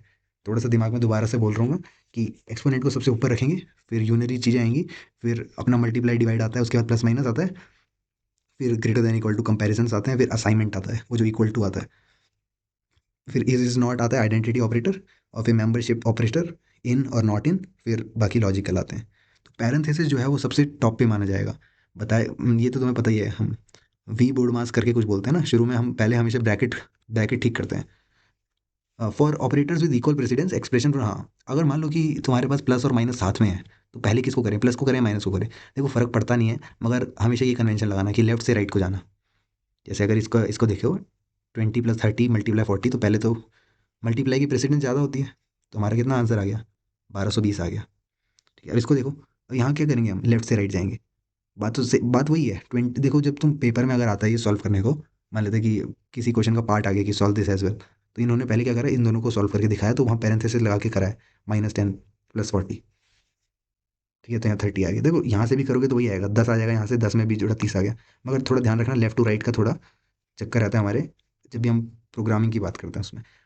अच्छा, इसमें देखो यहाँ पे भले ही 40 से मल्टीप्लाई हो रहा है, मगर पैरेंथेसिस आ गया तो पहले 50 होगा, उसके बाद 40 होगा। तो using parenthesis we have force precedence of plus to be more than that of multiply. यहाँ देखो तो पहले पैरेंथेसिस सॉल्व हो जाएगा, दैट इज 11.0। उसके बाद इन दोनों को सॉल्व करेंगे, दैट इज 3.75। इन दोनों को ऐड कर देंगे। स्टेटमेंट्स क्या होती हैं, स्टेटमेंट देखो हर तरह की स्टेटमेंट होती है, एक यूनिक यूनिट ऑफ कोड है इन पाइथन इंटरप्रेटर कैन एग्जीक्यूट, जिसको भी एग्जीक्यूट करा जा सकता है, एक पर्टिकुलर लाइन है। तो ये क्या असाइनमेंट स्टेटमेंट है, ये क्या है प्रिंट स्टेटमेंट है। अब इसमें क्या हुआ, एक्स यानी हमारा 4 है, और 4 का क्यूब यानी 64, 16 4 जा 64। इनपुट आउटपुट तुम्हें पता है कि हमने जब मॉक पेपर भी लगाए थे, तो वहाँ भी हमने देखा था कि जब भी तुम्हें इनपुट लेना होता है यूज़र से, तो तुम प्रॉम्प्ट लिखोगे यहाँ पे कि यूज़र से क्या बोलो कि enter your name, enter your age, ठीक है। और इनपुट बाय डिफ़ॉल्ट हमारा स्ट्रिंग में होता है, लिखा है कि treat them a string only, ठीक है। अगर तुम अपना नाम एज भी लिखोगे ना कि 19 साल का हूँ मैं, तो वो भी वो स्ट्रिंग में ही मानेगा। तो तुम्हें एक्सप्लिसिटली वो बताना पड़ेगा, मतलब अगर तुम्हें उसके साथ कुछ ऑपरेशन करना है, या तुम्हें पता लगाना है वो 18 से ज़्यादा है, तो उसके लिए पहले उसको इंट कंसीडर करना पड़ेगा। उसका टाइप कन्वर्जन कहते हैं, वो भी हम आज ही देखेंगे, नीचे धीरे धीरे आते हैं, ठीक है। तो प्रॉम्प्ट हमें कैसे, जैसे हमने इनपुट लिया यहाँ पे एंटर योर फर्स्ट नेम, तो यहाँ पे अर्नब आ गया। एंटर योर एज, अब देखो 19 है, तो 19 जब हम इसका टाइप चेक करेंगे तो ये स्ट्रिंग, क्लास स्ट्रिंग का निकला, नॉट इंट, है ना। तो इस चीज़ का ध्यान रखना, अगर तुम्हें सच में इंट चाहिए, क्लास इंट चाहिए, तो हम क्या करेंगे, इसके आगे इंट लगा देंगे। तो हम क्या कहते हैं, इसको टाइप कास्ट कहते हैं। हमने टाइप कास्ट कर दिया कि जो भी एज आएगी वो इंट में आएगी। उसके बाद तुम ऊपर नेम तो चलेगा, Arnab is fine, input string जो है Arnab is fine. Python use print function to output, अच्छा आउटपुट निकालने के लिए प्रिंट फंक्शन का यूज़ करता है। तो प्रिंट में भी क्या है, एक एससीपी आता है, यानी सेपरेट किससे करा जाए। बाय डिफ़ॉल्ट ये जो है ब्लैंक स्पेस से होता है, कभी कॉमा से कर देते हैं, कभी हैश लगा देते हैं, ठीक है। We can use character, integer और स्ट्रिंग एज अ सेपरेटर। और एंड मतलब जब हमारा प्रिंट हो जाए उसके बाद कर्सर कहाँ जाएगा, तो ये क्या बताता है, टैब बताता है कि नेक्स्ट लाइन में आ जाएगा, ठीक है। टैब नहीं, नेक्स्ट लाइन, एन मतलब नेक्स्ट लाइन। तो एंड इज़ ऑल्सो ऑप्शनल, ये ऑप्शनल है वैसे। एग्जाम्पल के साथ देखो, जैसे हमने हेलो सिंपली प्रिंट कर दिया, प्रिंट करा इसको, तो 25.0 आ गया। अब आई लव माई कंट्री में यहाँ पे गैप नहीं आएगा, ठीक है। अब आई एम 16 ईयर ओल्ड, यहाँ पे कॉमा लगाया है, प्लस नहीं लगाया, तो देखो गैप के साथ आया। मगर तुम सोच रहे हो कि यहाँ पे अगर मैं प्लस लगा देता तो तब एरर आ जाता, क्योंकि सम आर स्ट्रिंग, ये देखो ये इंट है फिर स्ट्रिंग है, तो this is not type casted, सबको एक ही उसमें होना चाहिए। ठीक है, तो यही चीज़ यहाँ पे कहानी लिखी हुई है कि कैसे अगर प्लस लगाते तो दिक्कत हो जाती है ना, एरर आ जाता। टाइप कन्वर्जन देखते हैं। तो यहाँ पे हम enter, let's say consider the following program, number equal to input enter number and I will double it. अब यहाँ पे क्या है कि हमने एक नंबर लिया और उसका डबल कर दिया। अब होगा क्या, जैसे ही तुम यहाँ पे 2 लोगे 22 हो जाएगा। क्यों? क्योंकि यहाँ पे इनपुट के आगे तो इंटर लगाया नहीं है, तो वो जो भी नंबर होगा उसको वो एक स्ट्रिंग की तरह देखेगा, और स्ट्रिंग इंटू 2 होता है, वो स्ट्रिंग को डबल कर देना। तो 2 का डबल 22 हो गया, नॉट 2, स्ट्रिंग ऑफ 2 इज़ 22। तो कैसे इसको ठीक करें? तो ठीक करने के लिए इन्होंने क्या करा, जो भी वो सामने वाला नंबर भेजेगा हमने उसको पहले इंट कर देना है। तो इसको कहते हैं कन्वर्ट स्ट्रिंग इनटू इंटीजर। अब जब ये नंबर हो गया, ये इंटीजर हो गया, इंटीजर इंटू 2 करेंगे तो यहाँ 4 आंसर आ जाएगा। ठीक है, 2 का डबल 4। तो टाइप कन्वर्जन होता है। टाइप कन्वर्जन क्या होता है, 2 तरह का होता है पहले तो। ठीक है, जब भी हम किसी ऐसे ही, जैसे ये एग्जांपल देख रहे हो, ये एक्सप्लिसिट है, तो 2 तरह के होते हैं। पहले एक्सप्लिसिट या फिर forced, when the programmer specify to the interpreter to convert the data type to another. ठीक है, ये प्रोग्रामर ही तो लिखा है, ये मैंने ही तो लिखा है कोड, मतलब हम लोगों ने तो लिखा है कोड। इम्प्लिसिट होता है कि जब खुद ब खुद समझ जाता है, वो इंटरप्रेटर खुद समझ जाता है कि चलो यहाँ पे हमें टाइप कन्वर्जन की ज़रूरत है। ठीक है, दोनों ही एग्जांपल देखेंगे, पेपर में आ भी सकता है कि what are explicit and implicit type conversions, what is type conversion, what are explicit and implicit type conversions. तो तरीका क्या होता है, न्यू डेटा टाइप, जो भी डेटा टाइप है और साथ में अंदर एक्सप्रेशन लिख दो। जैसे दिक्कत क्या होती है इसमें, थोड़ी सी दिक्कत है, अगर कभी कभी जैसे 20.67 है, ये फ्रैक्शनल पार्ट है 0.67। अब जैसे तुमने इंट एक्स करा तो वो सिर्फ 20 पकड़ेगा, है ना, it will discard the fractional part. तो इसका मतलब डेटा लॉस का खतरा है, जो कि यहाँ पे लिखा हुआ है एटलीस्ट। ठीक है, तो क्या करना होता है, इंट एक्स लिखा है तो convert x to an integer, float x है convert x to floating point, S T R यानी कन्वर्ट एक्स कर देगा स्ट्रिंग में, और कैर एक्स यानी convert ASCII value of x to character. ठीक है, उसकी एस्काई वैल्यू को कैरेक्टर में बदल देगा। और ऑड एक्स होता है return the character associated with the ASCII code x. ठीक है, जो भी एक्स से रिलेटेड जो भी कैरेक्टर है, मान लो 97 है ना, तो हम वो क्या कर देगा, स्मॉल ए आउटपुट कर देगा, ऐसा कुछ। तो यहाँ पे इन्होंने क्या करा, एग्जाम्पल दिया है कि program for explicit type conversion. तो जैसे यहाँ पे 10 और 20 को जोड़ा, तब जब टाइप हमने देखा 10 और 20 का 30 आता है, तो ये इंटीजर क्लास का हो गया। मगर हमने क्या करा, अब नम 4 बना के फिर से 10 और 20 को जोड़ा, आगे फ्लोट लगा दिया, तो हमने यहाँ पे एक्सप्लिसिट टाइप कन्वर्जन कर दिया। तो अब क्या आ गया, क्लास फ्लोट आ गया, 30.0 भी आ गया वो। ठीक है, तो ये प्रोग्रामर कर सकता है, ऐसा कोई दिक्कत की बात नहीं है। बस थोड़ा सा वही है, डेटा खतरा देखो, जैसे नीचे लिखा है डेटा, यहाँ पे हमने 10.2 और 20.6 को ऐड करा, 30.8 आया फ्लोट में। मगर जैसे ही हमने इसको टाइप कन्वर्जन करा, एक्सप्लिसिट टाइप कन्वर्जन करा, इंटीजर लगा के, इट केम 30। तो डेटा लॉस हो गया है। ठीक है, अगर वापस से चाहिए होगा तो दिक्कत की बात है, इसलिए थोड़ा समझ के करना है। अब head conversion between number and string देख लेते हैं, यहाँ पे क्या दिक्कत हो सकती है। जब हमारी आइसक्रीम का एक इंटीजर प्राइस है और ब्राउनी का इंटीजर प्राइस है, तो जब हम प्रिंट करेंगे, देखो टोटल प्राइस हमने सम निकालने की कोशिश की, ठीक है, दोनों का टोटल प्राइस क्या आया, मगर द टोटल प्राइस इज, उसके बाद कॉन्कैटिनेट कर दिया, क्योंकि एक साइड तो स्ट्रिंग है और दूसरी साइड क्या है, इंटीजर है, तो हमारा क्या आएगा, एरर आएगा। ये दोनों कैसे मिल सकते हैं, तो यही बोला गया है कि type error can only concatenate string not integer to string. ठीक है, तो या तो एक को स्ट्रिंग बनाना पड़ेगा, जो कि इन्होंने करा है। ठीक है, ये स्ट्रिंग एक्सप्लिसिटली हमने क्या करा, टाइप कन्वर्ट कर दिया, एक्सप्लिसिट टाइप कास्टिंग कर दी। तो नाउ 70 रुपीज़ जो है वो साथ में आ जाएगा। तो program to show explicit type conversion, फिर से देखते हैं यहाँ पे क्या है कि अगर हम, जैसे हम यहाँ पे इस बार स्ट्रिंग ले ली दोनों। ठीक है, अब दो स्ट्रिंग को जब हम ऐड करते हैं, तो यहाँ स्ट्रिंग कॉन्कैटिनेशन हो जाता है, तो 2545 आ जाएगा। 70 के 2545 आ गया। और जब हम दोनों को इंट बना के ऐड करते हैं, तो फिर उसकी एक्चुअल इंटीजर वैल्यूज ऐड होंगी, तो 25 में 45 ऐड होके 70 आएगा। एक साइड हमने क्या करा, हम डायरेक्टली स्ट्रिंग कॉन्कैटिनेट कर दिया, दूसरी साइड हमने क्या करा, स्ट्रिंग को इंटीजर में कन्वर्ट करके फिर ऐड करा, जिसकी वजह से प्रॉपर आंसर आया। अब तुम्हारे मन में डाउट होगा, इम्प्लिसिट कन्वर्जन कैसे होता है, कि इंटरप्रेटर को खुद से कैसे पता चल जाता है कि अब चलो इसकी कन्वर्ट कर देता हूँ मैं इसको। ठीक है, from one data type to another. तो implicit conversion also known as coercion. Coercion मतलब एक तरह से इंग्लिश का एक टर्म है, जिसको ऐसे भी बोलते हैं, किसी किसी को डरा धमका के क्या करना, परसुएट करना कुछ काम करने के लिए। ठीक है, तो कोएर्सन भी कहते हैं, happens when data type conversion is done automatically by Python, it's not instructed by programmer की तरफ से नहीं होता। देखो कैसे, मान लो नंबर हमारे एक इंटीजर है और दूसरा वाला फ्लोट है। अब जब इंटीजर और फ्लोट को ऐड करेंगे, सम कर रहे हैं ना, ऐड कर रहे हैं, तो वो ऑटोमेटिकली फ्लोट बन जाएगा। ऑटोमेटिकली फ्लोट हो गया। तो देखो 10 में 20.0 जोड़ा तो 30.0 आ गया। कैसे हो गया भाई? सम तो इंटीजर भी हो सकता है, फ्लोट ही क्यों हुआ? एक कारण ये है क्योंकि फ्लोट जो है, फ्लोट के अंदर सारे इंटीजर आ जाते हैं। देखो तुम 5 को 5.0 भी लिख सकते हो, है ना? तो इस तरह से सारे जितने भी इंटीजर हैं सबको फ्लोट में कन्वर्ट करा जा सकता है। तो फ्लोट इसलिए रिजल्ट आ गया। तो result was automatically converted to float without explicitly telling the interpreter. ठीक है, बिना किसी को बताए वो खुद से कन्वर्जन हो गया। ऐसा इसलिए है क्योंकि by converting data into wider size data type, float के अंदर सारे इंट ऑलरेडी आते हैं तो हमारा डेटा लॉस नहीं होगा।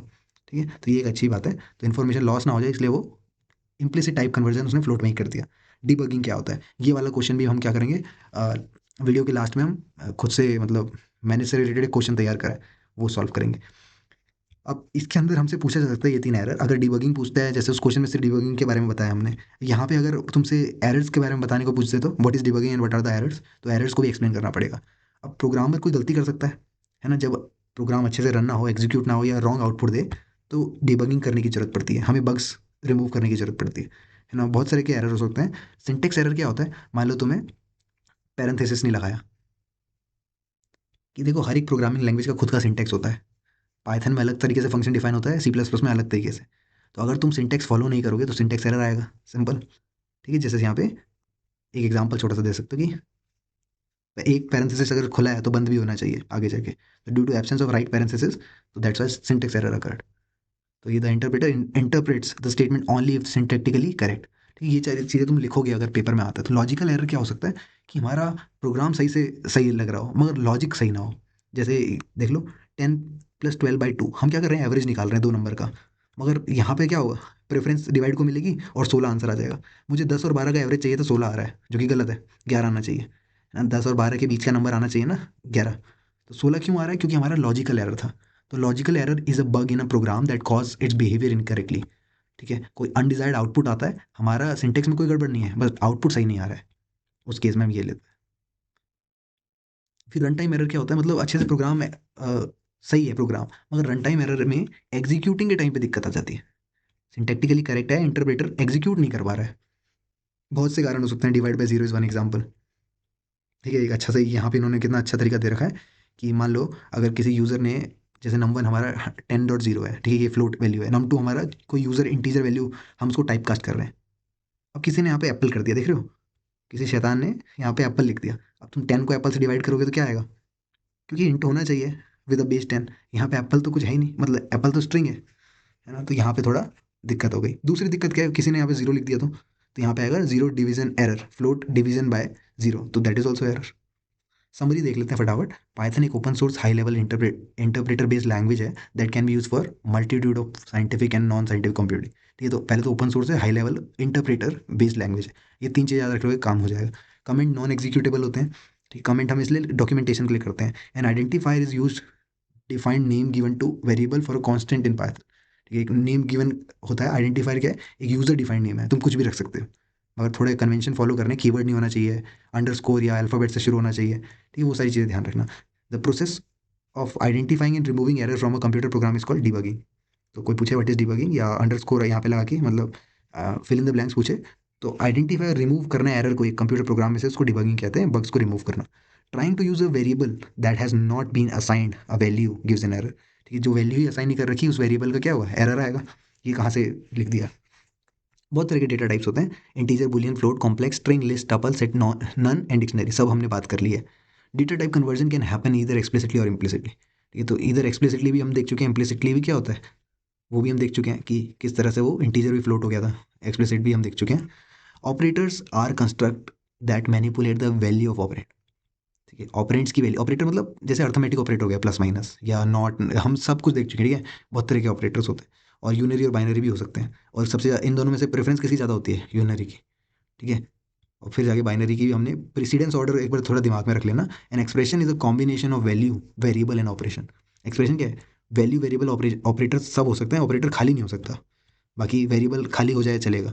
पाइथन एज इनपुट, यूज़र को इनपुट लेने के लिए, और प्रिंट फॉर प्रिंट करने के लिए। अब ये टोटल बताएं 21-22 क्वेश्चन है, ये हम देखते हैं। ठीक है, उससे पहले मैं चाहूँगा कि ये 21 क्वेश्चन है, उससे पहले हम देख लेते हैं ये, this is important for good documentation point, मतलब एक अच्छा कोड कैसे लिखा जाता है उसके कुछ पॉइंट्स हैं, ये देख लेते हैं। एनसीईआरटी में दे रखा है तो ज़रूर देखना चाहिए। और दूसरा, इससे रिलेटेड क्वेश्चन आ सकता है मगर कॉमन सेंस है थोड़ा। Objective of the program is clearly stated in the beginning. ठीक है, जो भी तुम प्रोग्राम लिखोगे उसके शुरू में बता देना क्या करने वाले हो, एम क्या है और क्या कैसे प्रोग्राम लिखने वाले हो। Each function is clearly mention in the beginning of each function. किसी भी फंक्शन को डिफाइन करोगे, मान लेते हैं अगर डिफाइन करें कैलकुलेट नाम का फंक्शन, तो तुम लिखोगे उसके फंक्शन में मतलब कमेंट डाल के कि क्यों बनाया है तुमने। Comments are inserted at proper place so as to enhance the understandability and readability of program। ठीक है, ओवर कमेंट भी मत कर देना। ठीक है, आजकल जीपीटी में बहुत से ओवर कमेंट हो जाते हैं। ठीक है, उससे बचना। कमेंट जो है वो अंडरस्टैंडेबिलिटी और रीडेबिलिटी बढ़ाने के लिए कि एक पर्टिकुलर हमने इंटीजर लिया या कोई भी वेरिएबल का नाम रखा है, वो क्या कर रहा है। Variable and function name are meaningful. अच्छा, ए बी सी डी भी करके मत लेना, एक्स वाई करके मत लेना, प्रॉपर लिखना कि मार्क्स, जैसे मैथ्स मार्क्स 1। ठीक है, तो जैसे फर्स्ट सेमेस्टर में मैथ्स के मार्क्स, मैथ्स मार्क्स 2 यानी सेकंड सेमेस्टर में मैथ्स के मार्क्स। सिंगल लेटर ध्यान रखना, variable names are not use. अगर इंटरव्यू देने भी जाओगे तो सिंगल लेटर मत यूज़ करना वेरिएबल का। Program name is meaningful. ठीक है, ऐसा मत रखना कि अपना नाम, अगर तुम्हारा नाम नम है या रमन है, रमन डॉट पाई। जो प्रोग्राम है वो बैंकिंग प्रोजेक्ट डॉट पाई, अगर बैंकिंग रिलेटेड प्रोग्राम है तो उसका नाम लिखना है अच्छे से। ठीक है, अगर एडमिन प्रोसेस डॉट पाई ऐसे करके रखना है। Program code is properly intended, अच्छे से इंटेंड होना चाहिए। ठीक है, मतलब दिखना चाहिए, ब्यूटीफाई रहना चाहिए।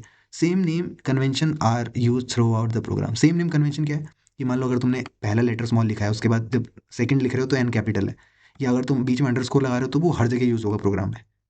ठीक है, ऐसा नहीं कभी ये यूज़ कर रहे हो फर्स्ट नाम, कभी ऐसे करके यूज़ कर रहे हो। जैसे मैथ्स मार्क्स लिख रहा हूँ मैं, तो मैथ में एम छोटा लिख देता हूँ, मार्क्स का एम बड़ा लिख देता हूँ, या बीच में दोनों के अंडरस्कोर लगा देता हूँ। यही सब चलेगा। चलो क्वेश्चंस देख लेते हैं।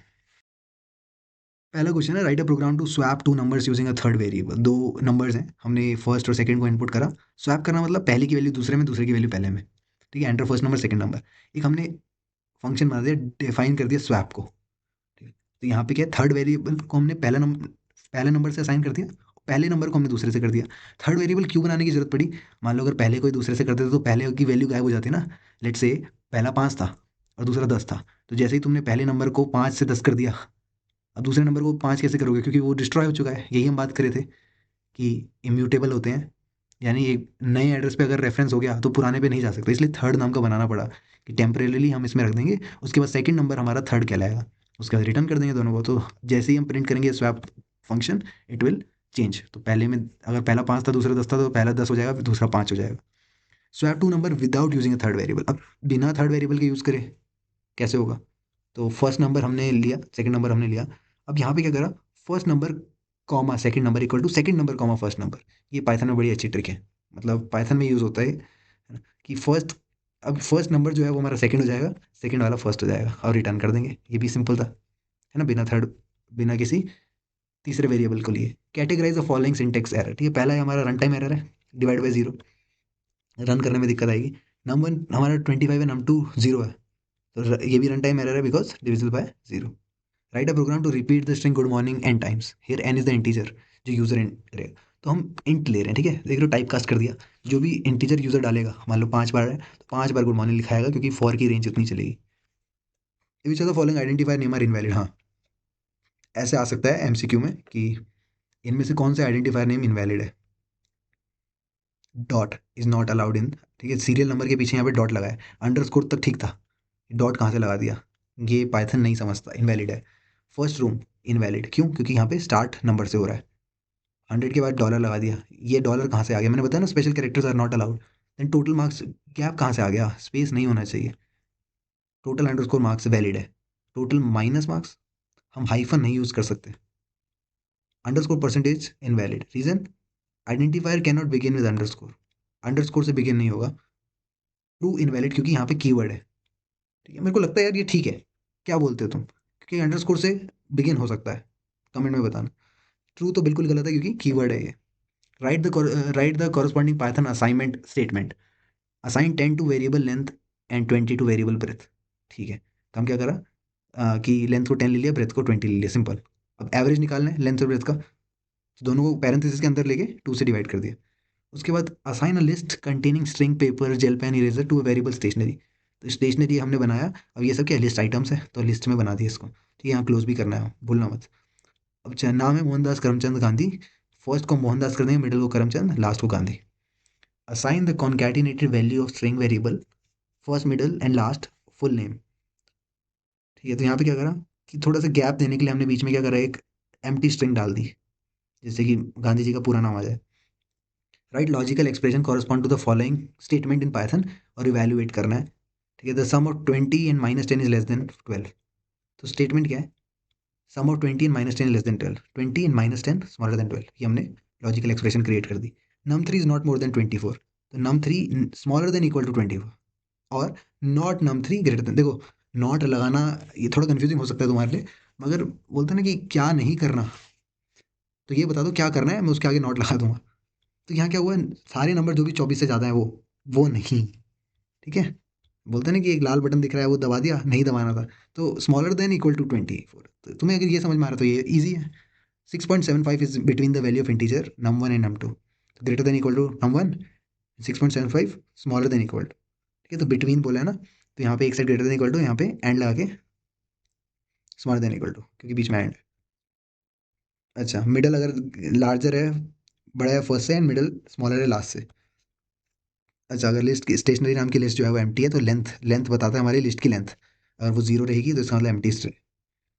Add a pair of parenthesis, अच्छे से एक्सप्रेशन में पैरेंथेसिस डाल के देखते हैं। तो पहले क्या होगा, ये दोनों इवैल्यूएट होंगे, देन ये इवैल्यूएट होगा। इस केस में क्या है कि equal to double equal to हमारा एक साइड आ गया, देन पूरी एक्सप्रेशन के लास्ट में हमारा 7 आ गया। ठीक है, कि पैरेंथेसिस के साथ है। इसमें एक साइड हम क्या कर देंगे, दोनों साइड पैरेंथेसिस लगा देंगे, एंड दिस साइड पैरेंथेसिस लगा देंगे, जिससे कंफ्यूजन कम हो जाए। Write a program to find the average of 3 number, तीनों नंबर लिए, उनका एवरेज कर दिया, रिटर्न कर दी वैल्यू। सिंपल है ना ये। एक बार हमें पता चल गया कि इंट इंट करके लेना है, उसके अंदर इनपुट लगाना है, क्योंकि हम यूजर से मांगेंगे फर्स्ट सेकंड थर्ड नंबर। उसके बाद एक फंक्शन आया जो 3 पैरामीटर्स को लेता है, और एवरेज निकाल दिया। अच्छा, ध्यान रखना यहाँ पे ये कौन सा एरर आ गया बताओ, सिमेंटिक एरर आ गया है। सिमेंटिक यानी लॉजिकल एरर। तो यहाँ पे पैरेंथेसिस लगाना मत भूलना, वरना ये लास्ट वाला ये को 3 से डिवाइड करेगा। Write the output of the following, output बताओ इसका। तो अगर नम वन 4 है, num two num one plus 1 है, तो एक 4 आ गया। अच्छा, नम वन को फिर से 2 कर दिया, तो एक 2 आ गया, दूसरा 5 आ गया, क्योंकि 4 में एक जोड़ा 5। ठीक है, एक नम वन नम वन और नम टू है, और यहाँ पे देख रहे हो थोड़ा सा वो स्वैप वाला हमने देखा था, वही चीज़ है ये। नम वन को नम टू कर दिया, यानी 6 कर दिया, और नम टू हमारा नम वन प्लस 2 हो गया, यानी 2 में 2 जुड़ा 4 हो गया, 6 और 4। ठीक है, इन दोनों को देखो, नम थ्री की जगह क्या आ गया, नम वन आ गया। ठीक है, प्रिंट करना है हमें नम थ्री, एरर बता रहा है, तो देखो एरर तो आ रहा है, name num three is not defined, num three define ही नहीं करा गया। सही बात है ना। नम थ्री अगर यहाँ पे मैं डिफाइन कर लेता, तब ऐसी दिक्कत नहीं आती। लेट्स से नम थ्री को 1 ले लेते हैं, तब दिक्कत नहीं आती। ए, मैंने सिंटेक्स सही से नहीं दिया, कैप नहीं आना चाहिए। ठीक है, तो नम थ्री डिफाइन नहीं है, इसलिए दिक्कत आ रही है। आगे बढ़ते हैं। Which data type will be use to represent the following data values and Y. अच्छा, नंबर ऑफ मंथ्स के लिए अच्छा टेबल ही बनी हुई है। अगर तुम्हें number of months in year, तो इंटीजर में काम हो जाएगा। ठीक है, कुछ नंबर वैल्यू होती है 12 तक, 12 महीने होते हैं। रेजिडेंट ऑफ दिल्ली और नॉट, तो ये ट्रू और फॉल्स है, बुलियन वैल्यू। मोबाइल नंबर जो है वो इंटीजर वैल्यू रखता है। पॉकेट मनी हमारी ऐसा भी हो सकता है कि 50 पैसे में हो। वॉल्यूम ऑफ स्फेयर हमारा डेसिमल पॉइंट में होता है, तो फ्लोट फिर से आएगा। पेरीमीटर ऑफ स्क्वायर फिर से फ्लोट हो सकता है, पॉइंट में आंसर आ सकता है। स्टूडेंट का नाम जो है वो स्ट्रिंग रहेगी, है ना। एड्रेस ऑफ स्टूडेंट भी स्ट्रिंग रहेगी। आउटपुट बता दो, अगर हमारा नम वन 4 है, नम टू 3 है, नम थ्री 2 है, तो इन सब क्वेश्चन के आउटपुट बता दो। तो पहले क्या करेंगे, इसको सॉल्व करेंगे, है ना। ये भी बाद में सॉल्व होता है, हमने देखा था प्रेसिडेंस टेबल में। तो 2 और 3 कितना आ रहा है, 5, 5 और 4 9। ठीक है, इसलिए 9 आ गया। फिर हम इसको एवेल्युएट करते हैं, दोबारा देखना पड़ेगा क्या। हाँ, नम टू 3 है, नम थ्री 2 है, और नम वन 4 है। याद रखेंगे इसको थोड़ा सा, कि 2 एंड 3 इज 5, पावर 5 चले गई, किसकी, 4 की पावर 5 इज 2 की पावर 10, 1024। ठीक है, उसके बाद num two plus num three, वो पावर जा रहे हैं, तो फिर से 5 आ गई, सेम चीज़, 1024। अब ये देखो, इन्होंने बस क्या करा, याद है तुम्हें इन दोनों में क्या अंतर है, बस इसको शॉर्टकट में लिख दिया है, ऐसे करके। बात मतलब दोनों का सेम ही है। Num one equal to 5 plus 5, तो यहाँ पे दोनों स्ट्रिंग वैल्यूज हैं, तो 55 आ जाएगा, कॉनकैटिनेट हो जाएगी। यहाँ हमारा फ्लोट में आंसर आ रहा है। ठीक है, तो दो यहाँ पे इन दोनों को जोड़ेंगे, पैरेंथेसिस का पहले सॉल्व होगा, तो 4 में से 4 गया, 1 आ गया। फिर इसको सॉल्व करने के लिए पहले इंटरनली सॉल्व करेंगे, 12 में 12 24 36 माइनस 8, जो भी आंसर आता है कितना होता है 20 28 28, फिर पॉइंट लगा देंगे, 9 से मल्टीप्लाई करना, 2 से ऐड कर देना, थोड़ा बस ऑर्डर वाइज देख लेना कि कौन सा क्या करना है। ठीक है, तो 9 से पहले मल्टीप्लाई होगा क्योंकि लेफ्ट से राइट जाता है, उसके बाद 10 से डिवाइड होगा। यहाँ देखो ये क्या है, पॉइंट का नंबर गायब हो जाता है इसमें, फ्लोट डिवीजर ऐसे कुछ कहते हैं। तो आउटपुट 3 आ गया। 4 6 24, 6 आ गया, 6 को फिर 2 से करेंगे तो 3 आ गया। ठीक है, लेफ्ट टू राइट ध्यान रखना। फ्लोट 10 की वैल्यू 10.0 होगी, इंट 10 की इंट पाई की वैल्यू 3 होगी। अच्छा हाँ देखो कन्फ्यूजन है कि हमने स्ट्रिंग का इंटीजर वैल्यू निकाल दिया, यहाँ पे भी क्या दिक्कत है भाई? चलो करके देखते हैं क्या दिक्कत है।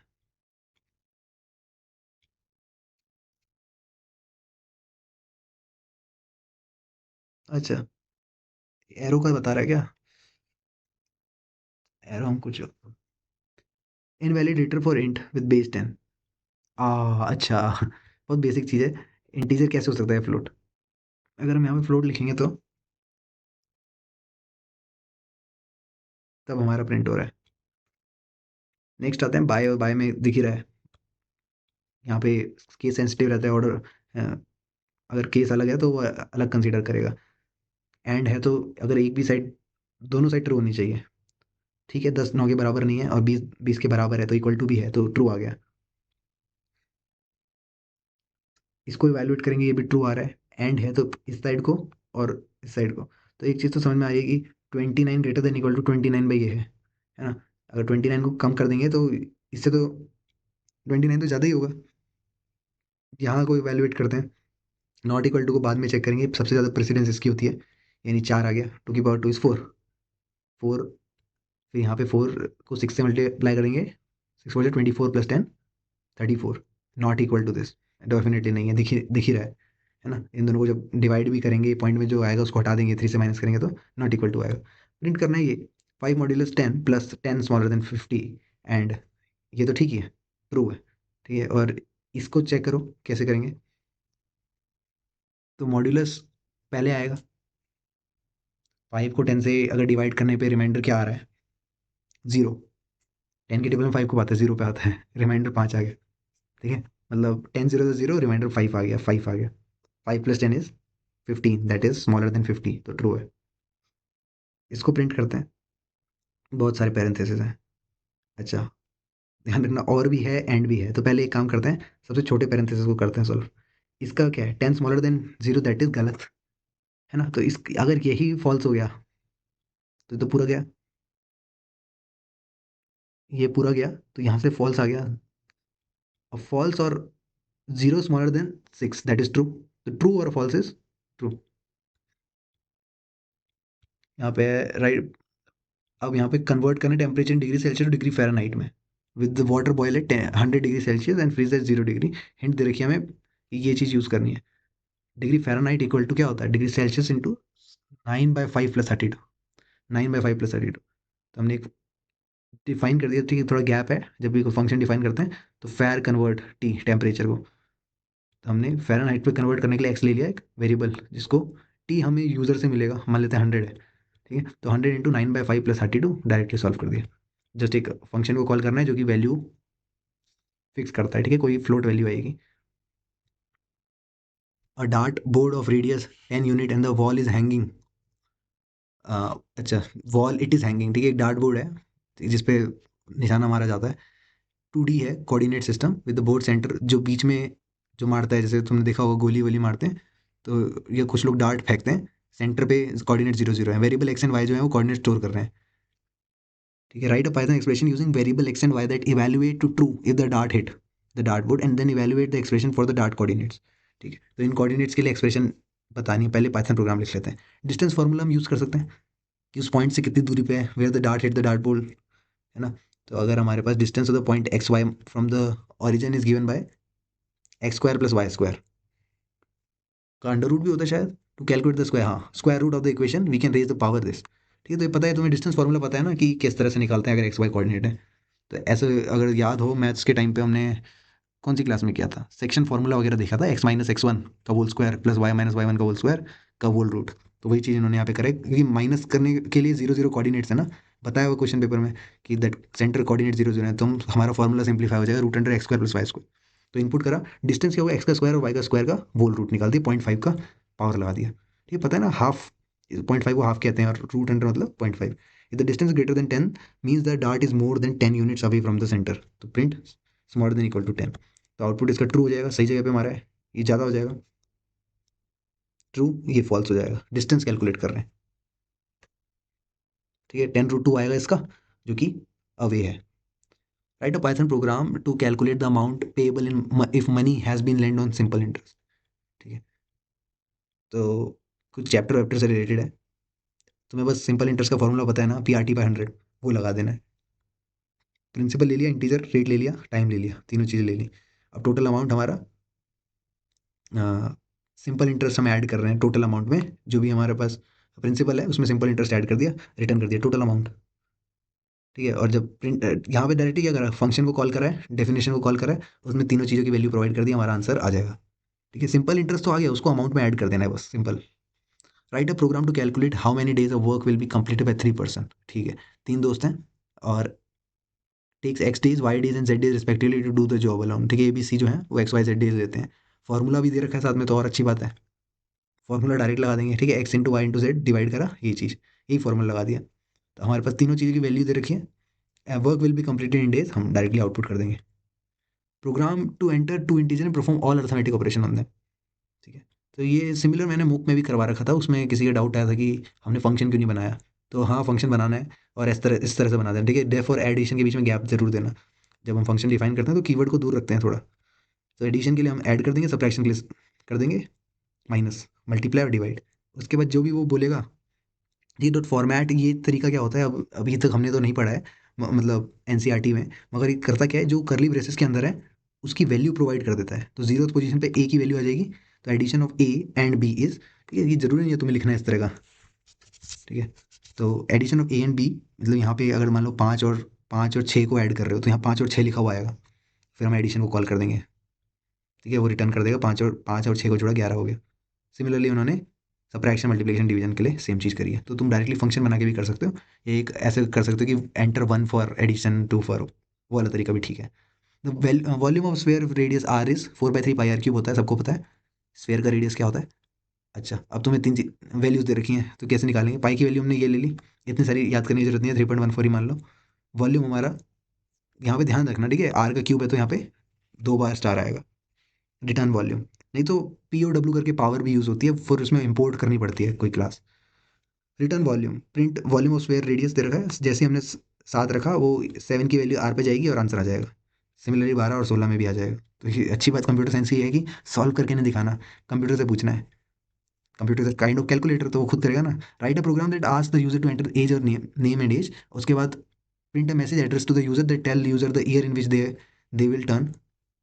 भाई स्केरी है, जब वो 100 साल के हो जाएंगे तब कौन सी ईयर में होंगे। तो कुछ नहीं करना, नाम तो हमने ऐसे ही पूछ लिया, जो भी अक्षय, संजय, जो भी नाम है। एज हमने इनपुट करा वो इंटीजर वैल्यू में, ठीक है, नेम हमारा स्ट्रिंग चलेगा। अब 100 ईयर करके फंक्शन बना दिया, हम क्या कर रहे हैं, इंटीजर ले रहे हैं, 100 age plus date time dot now dot year. ठीक है, अगेन एक फंक्शनैलिटी है जो बताती है कि आज के टाइम पे क्या डेट चल रही है। ठीक है, डेट टाइम डॉट नाउ, जिनको नहीं पता है ये, हम उसमें पैंडास में भी यूज़ करते हैं। तो क्या है, नाउ मतलब अभी के टाइम पे, डेट टाइम हमारी हमने क्लास से यूज़ करा। नाउ बता रहे हैं कि आज के टाइम पे क्या डेट है, उस डॉट ईयर मतलब उसमें से भी ईयर बताओ मेरे को। जैसे इसका आंसर आएगा 2026, तो 2026 में 100 जोड़ देगा। ठीक है, तो 2162 आ जाएगा, 2126 आ जाएगा, सॉरी, रिटर्न 100। ठीक है, तो hello S that is the user, है ना, ये अगेन दूसरा तरीका मॉड्यूलस वाला, कंफ्यूज मत होना। ठीक है, जरूरी नहीं है तुम ऐसे करो, ये जो भी यूज़र नेम है, जैसे नेम करके तुम कॉन्कैटिनेट प्लस वाला साइन भी लगा सकते हो। ऐसे कभी वो आ रहा था ऊपर, जैसे ये वाला फॉर्मेट करके, ठीक है, इनको याद करने की जरूरत नहीं है, बस कॉन्कैटिनेट कर देना, बीच में प्लस लगा देना छोटा सा, बस ध्यान रखना सबका एक ही टाइप हो। द फार्मूला E mc² हमें पता है, ठीक है, सब कुछ पता है। Write a program, speed of light भी पता है, accept the mass of the object in determine energy. ठीक है, सिंपल है ना भाई, MC² सी का स्क्वायर है तो पावर लगा दी, सी की वैल्यू क्वेश्चन में दे रखी है, तो देखो तुम क्वेश्चन वाली ले लो या ये वाली ले लो, ये थोड़ी एग्जैक्ट है, 3 × 10⁸ है, या तुम 3 के बाद 8 जीरो लगा देना, वो भी कर सकते हो। आइंस्टाइन का एक फंक्शन बना दिया, और जो भी हमारे पास मास मिलेगा वो हम एनर्जी में बता देंगे। ठीक है, presume the ladder is put up side a wall, ठीक है, सीढ़ी रखी हुई है दीवार पे। Let variable length and angle store the length of ladder and the angle that is form with the ground, ठीक है। तो एक एंगल बन रहा है, एक पाइथन प्रोग्राम बताना है to compute the height reach by the ladder on the wall for the following value of length and angle, ठीक है। ये सब लेंथ और एंगल दे रखे हैं, हमें हाइट निकालनी है। तो यहाँ पे थोड़ा मैथ्स मैथ्स का यूज़ हो रहा है, मुझे समझ नहीं आ रहा है कि अगर ये साइन वाइन का यूज़ हो रहा है तो हम are we on the correct chapter. अच्छा, लास्ट ही क्वेश्चन है ये, ठीक है। ये सब हमने कहाँ पढ़ा इस चैप्टर में, ये सब कहाँ पढ़ा, ठीक है। थोड़ा देखूंगा मैं, मगर ठीक है, कोई बात नहीं, गुस्सा नहीं होते हैं। हमें ट्रिग्नोमेट्री लगानी है सिंपल, ठीक है। और जब हाइट की बात होती है, देखो एक लैडर है, अब तो इमेजिन कर पा रहे हो, मैं हाथ से नहीं बना पाऊंगा। एक लैडर है, हमें क्या दे रखा है कि write a program to compute the height reach by the ladder. तो हमें हाइपोटेन्यूज करके कुछ निकालना है, ठीक है। और हमें लेंथ दे रखी है, क्या लेंथ दे रखी है, and angle store, let the variable length, length of the ladder, चल लेडर की लेंथ दे रखी है। तो हाइपोटेन्यूज हमें दे रखा है एक तरह से, है ना। हमें बस हाइट बतानी है कि कितना, यानी वही परपेंडिकुलर। तो परपेंडिकुलर हमें निकालना है, हाइपोटेन्यूज हमें दे रखा है, मैथ्स लगानी तुम्हें आती है, ठीक है। साइन थीटा क्या होता है, पी बाय एच होता है। तो परपेंडिकुलर अपॉन हाइपोटेन्यूज, तो यहाँ से साइन की वैल्यू निकाल दी रेडियन से, हाइट क्या हो जाएगा, लेंथ इंटू साइन। अच्छा देखो, राउंड कर दिया, यानी अगेन इन्होंने पता नहीं कैसे यूज़ कर दिया कि जब हमने पढ़ा नहीं है ये। राउंड टू 2 डेसिमल है, ठीक है। इसका मतलब है कि अगर आंसर आ रहा है 3.1455, तो तुम लास्ट के हटा दो, 3 के बाद पॉइंट के बाद 2 ही डेसिमल तक रहने देना, रिटर्न कर देना हाइट को। अब जो जो क्वेश्चन में दे रखा है वो वैल्यूज डाल देनी है, तो प्रिंट कर देना, height reach by the ladder on the wall, अगर लेंथ इतनी है और कितना डिग्री का एंगल है, तो उसके बेसिस पे हमारा आंसर आ जाए। बस सिंपली हाइट रीच्ड वाले फंक्शन को बार बार कॉल करना है। तुम ज़्यादा टेंशन मत लो, अगर नहीं समझ में आ रहा तो बस इतना ध्यान रखो, साइन थीटा का तुम्हें मतलब पता है ना। साइन थीटा क्या होता है, पी बाय एच होता है, और परपेंडिकुलर हमें निकालना है, हाइट हमें दे रखी है लेटर की, हाइपोटेन्यूज सॉरी, ठीक है। तो उन दोनों को मल्टीप्लाई कर दिया simply, length of the letter that is hypotenuse और साइन की वैल्यू जो हमने रेडियन में निकाली है, ठीक है। और डिग्री को रेडियन में करने के लिए मैथ्स देख रहे हो, इंपोर्ट करिए मैथ्स क्लास, जो कि हाँ करी हुई है, अच्छा है। तो ये सब क्लासें इंपोर्ट करनी होती हैं, और उसी के अंदर राउंड भी आता है, राउंड टू 2 डेसिमल, ठीक है। तो अब समझ में आया होगा। आ जाओ थोड़ा रिटर्न वाले क्वेश्चन कर लेते हैं, पिछले उसके भी। तो चैप्टर 5 के क्वेश्चन आंसर करने से पहले एक बार चैप्टर 4 के देख लेते हैं, जो हमने प्रॉब्लम सॉल्विंग पिछला चैप्टर पिछली वीडियो में देखा था। तो उसके क्वेश्चंस देख लेते हैं, 2 क्वेश्चन देखेंगे, एक स्यूडो कोड या एल्गोरिथम से रिलेटेड, दूसरा फ्लो चार्ट से रिलेटेड। तो अगर सवाल ऐसा आता है कि right the detailed algorithm for adding hours and minutes including the necessary condition, तो अभी हमें यहाँ पे क्या करना है, आवर्स और मिनट्स को ऐड करना है किसी दो को। तो एम है हमारा to add 2 time values, 2 time की वैल्यू होगी T1 T2, मतलब T1 क्या रहेगा हमारा, आवर 1 एंड मिनट 1, और T2 रहेगा hour 2 and minute 2, and display the correct result. तो एल्गोरिथम हमारे कुछ स्टेप में होगी, 8 स्टेप्स हैं। अगर से एल्गोरिथम लिखने को आता है तो हम ऐसे लिख सकते हैं, वरना सीडो कोड भी मैं नीचे बताऊंगा। स्टेप 1 है स्टार्ट करो प्रोग्राम को। स्टेप 2 है इनपुट करो H1 M1, ठीक है, पहला time, H2 M2, our 2 minute 2। उसके बाद मिनट्स को ऐड कर दो, तो M1 प्लस M2 हमारे टोटल मिनट हो गए। तो अगर टोटल मिनट हमारा 60 से ज़्यादा आ रहा है या बराबर आ रहा है, क्योंकि 60 मिनट का 1 घंटा होता है ना, तो सेट कर दो extra hour equal to total minute by 60। मान लेते हैं कि टोटल मिनट 60 आ गया, तो 60/60 यानी 1 घंटे के बराबर हो गया वो। सेट फाइनल मिनट, और फिर फाइनल मिनट को सेट कर दो टोटल मिनट मॉड्यूलस 60। तो 60 को 60 से डिवाइड करेंगे, क्या रिमाइंडर आएगा, 0। तो अगर एग्जैक्ट 60 आया तब ठीक है, मान लो 70 आ गया, तो 70 मॉड्यूलस 60 कितना होता है, जब 60 से डिवाइड करेंगे 70 को, तो 10 रिमाइंडर आएगा, तो 10 बच गया ना। 70 मिनट्स को हम 1 घंटा 10 मिनट भी कह सकते हैं। तो वही चीज़ यहाँ पे बताई गई है। अगर ऐसा नहीं है, मान लो 60 से ज़्यादा है ही नहीं टोटल मिनट, मान लो 50 है, तो उस केस में क्या करना है, एक्स्ट्रा आवर्स को 0 रहने दो, कोई घंटा नहीं बढ़ेगा, और फाइनल मिनट जो है वो 50 ही रहेगा, ठीक है, टोटल मिनट ही रहेगा। तो ऐड कर देंगे आवर्स को, फाइनल आवर्स हमारा H1 H2, और साथ में एक्स्ट्रा आवर्स जितना भी, मान लो 1 घंटा एक्स्ट्रा हो गया, क्योंकि 70 अगर मिनट है तो घंटे में एक जुड़ जाएगा, और बाकी 10 मिनट जो है वो मिनट में जुड़ा रहेगा, तो एक्स्ट्रा आवर के लिए इसलिए यहाँ लगाया गया। अगर 60 से कम है तो एक्स्ट्रा आवर 0 ही रहेगा, कोई दिक्कत की बात नहीं। Display final our and final minute, और हमारा प्रोग्राम स्टॉप हो जाएगा, ठीक है। अगर स्यूडो कोड लिखने को आया तब क्या करेंगे, पहले तो स्टार्ट करेंगे, उसके बाद रीड करेंगे टाइम 1 के लिए H1 M1 और H2 M2, टोटल मिनट हमारा M1 प्लस M2 हो जाएगा। अब सिंपल हो जाएगा, क्योंकि हमने एल्गोरिथम पहले ही देख लिए, तो ये समझना सिंपल है कि अगर टोटल मिनट हमारा 60 से ज़्यादा आ रहा है, तो एक्स्ट्रा आवर क्या होगा, टोटल मिनट को 60 से डिवाइड करेंगे, और फाइनल मिनट जो होगा 60 से मॉड्यूलस करेंगे। एल्स अगर 60 से बड़ा नहीं है तो एक्स्ट्रा आवर्स को 0 मान लेंगे, फाइनल मिनट ही हमारा, टोटल मिनट ही हमारा फाइनल मिनट है, ठीक है। जैसे 20 और 30 को जोड़ दो तो 50 मिनट, हम 60 से तो कम है, तो टोटल मिनट ही हमारा फाइनल मिनट है। एंड इफ कर देंगे, जो हमारी इफ एल्स चला है वो रुक गया।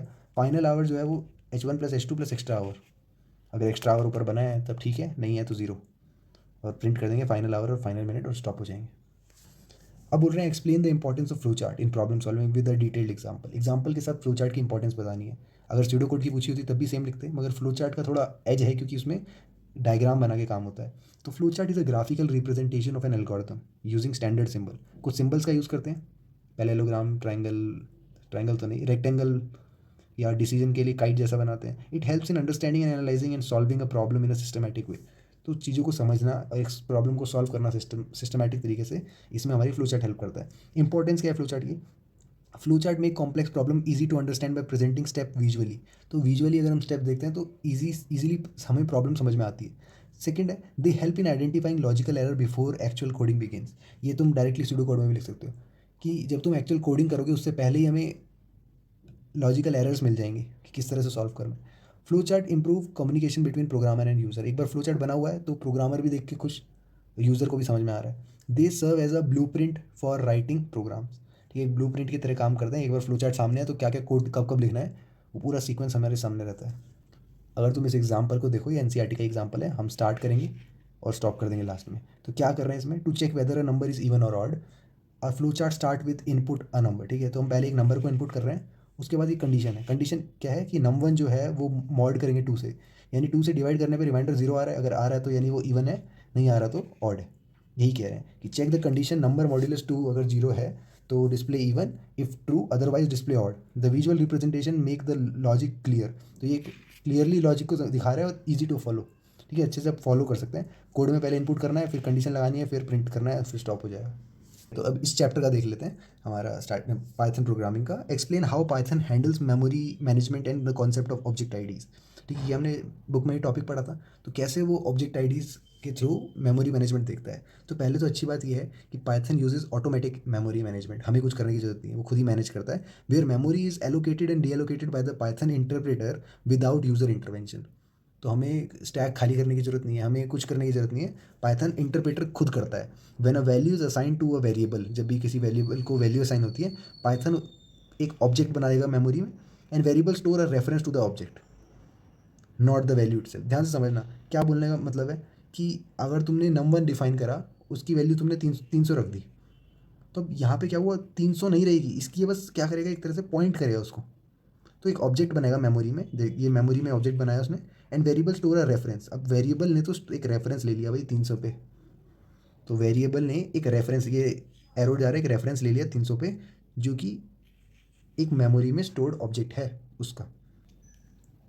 तो अब देखो, each object store in memory is given a unique identity. तो हर ऑब्जेक्ट को एक यूनिक आइडेंटिटी मिलती है, नोन एज ऑब्जेक्ट आईडी। तो ऑब्जेक्ट आईडी इसकी मान लेते हैं 1000 है for example, which represent it's memory address. ठीक है, एक मेमोरी एड्रेस बता रहा है कि ऑब्जेक्ट में, ऑब्जेक्ट किस नाम से मेमोरी में है ना।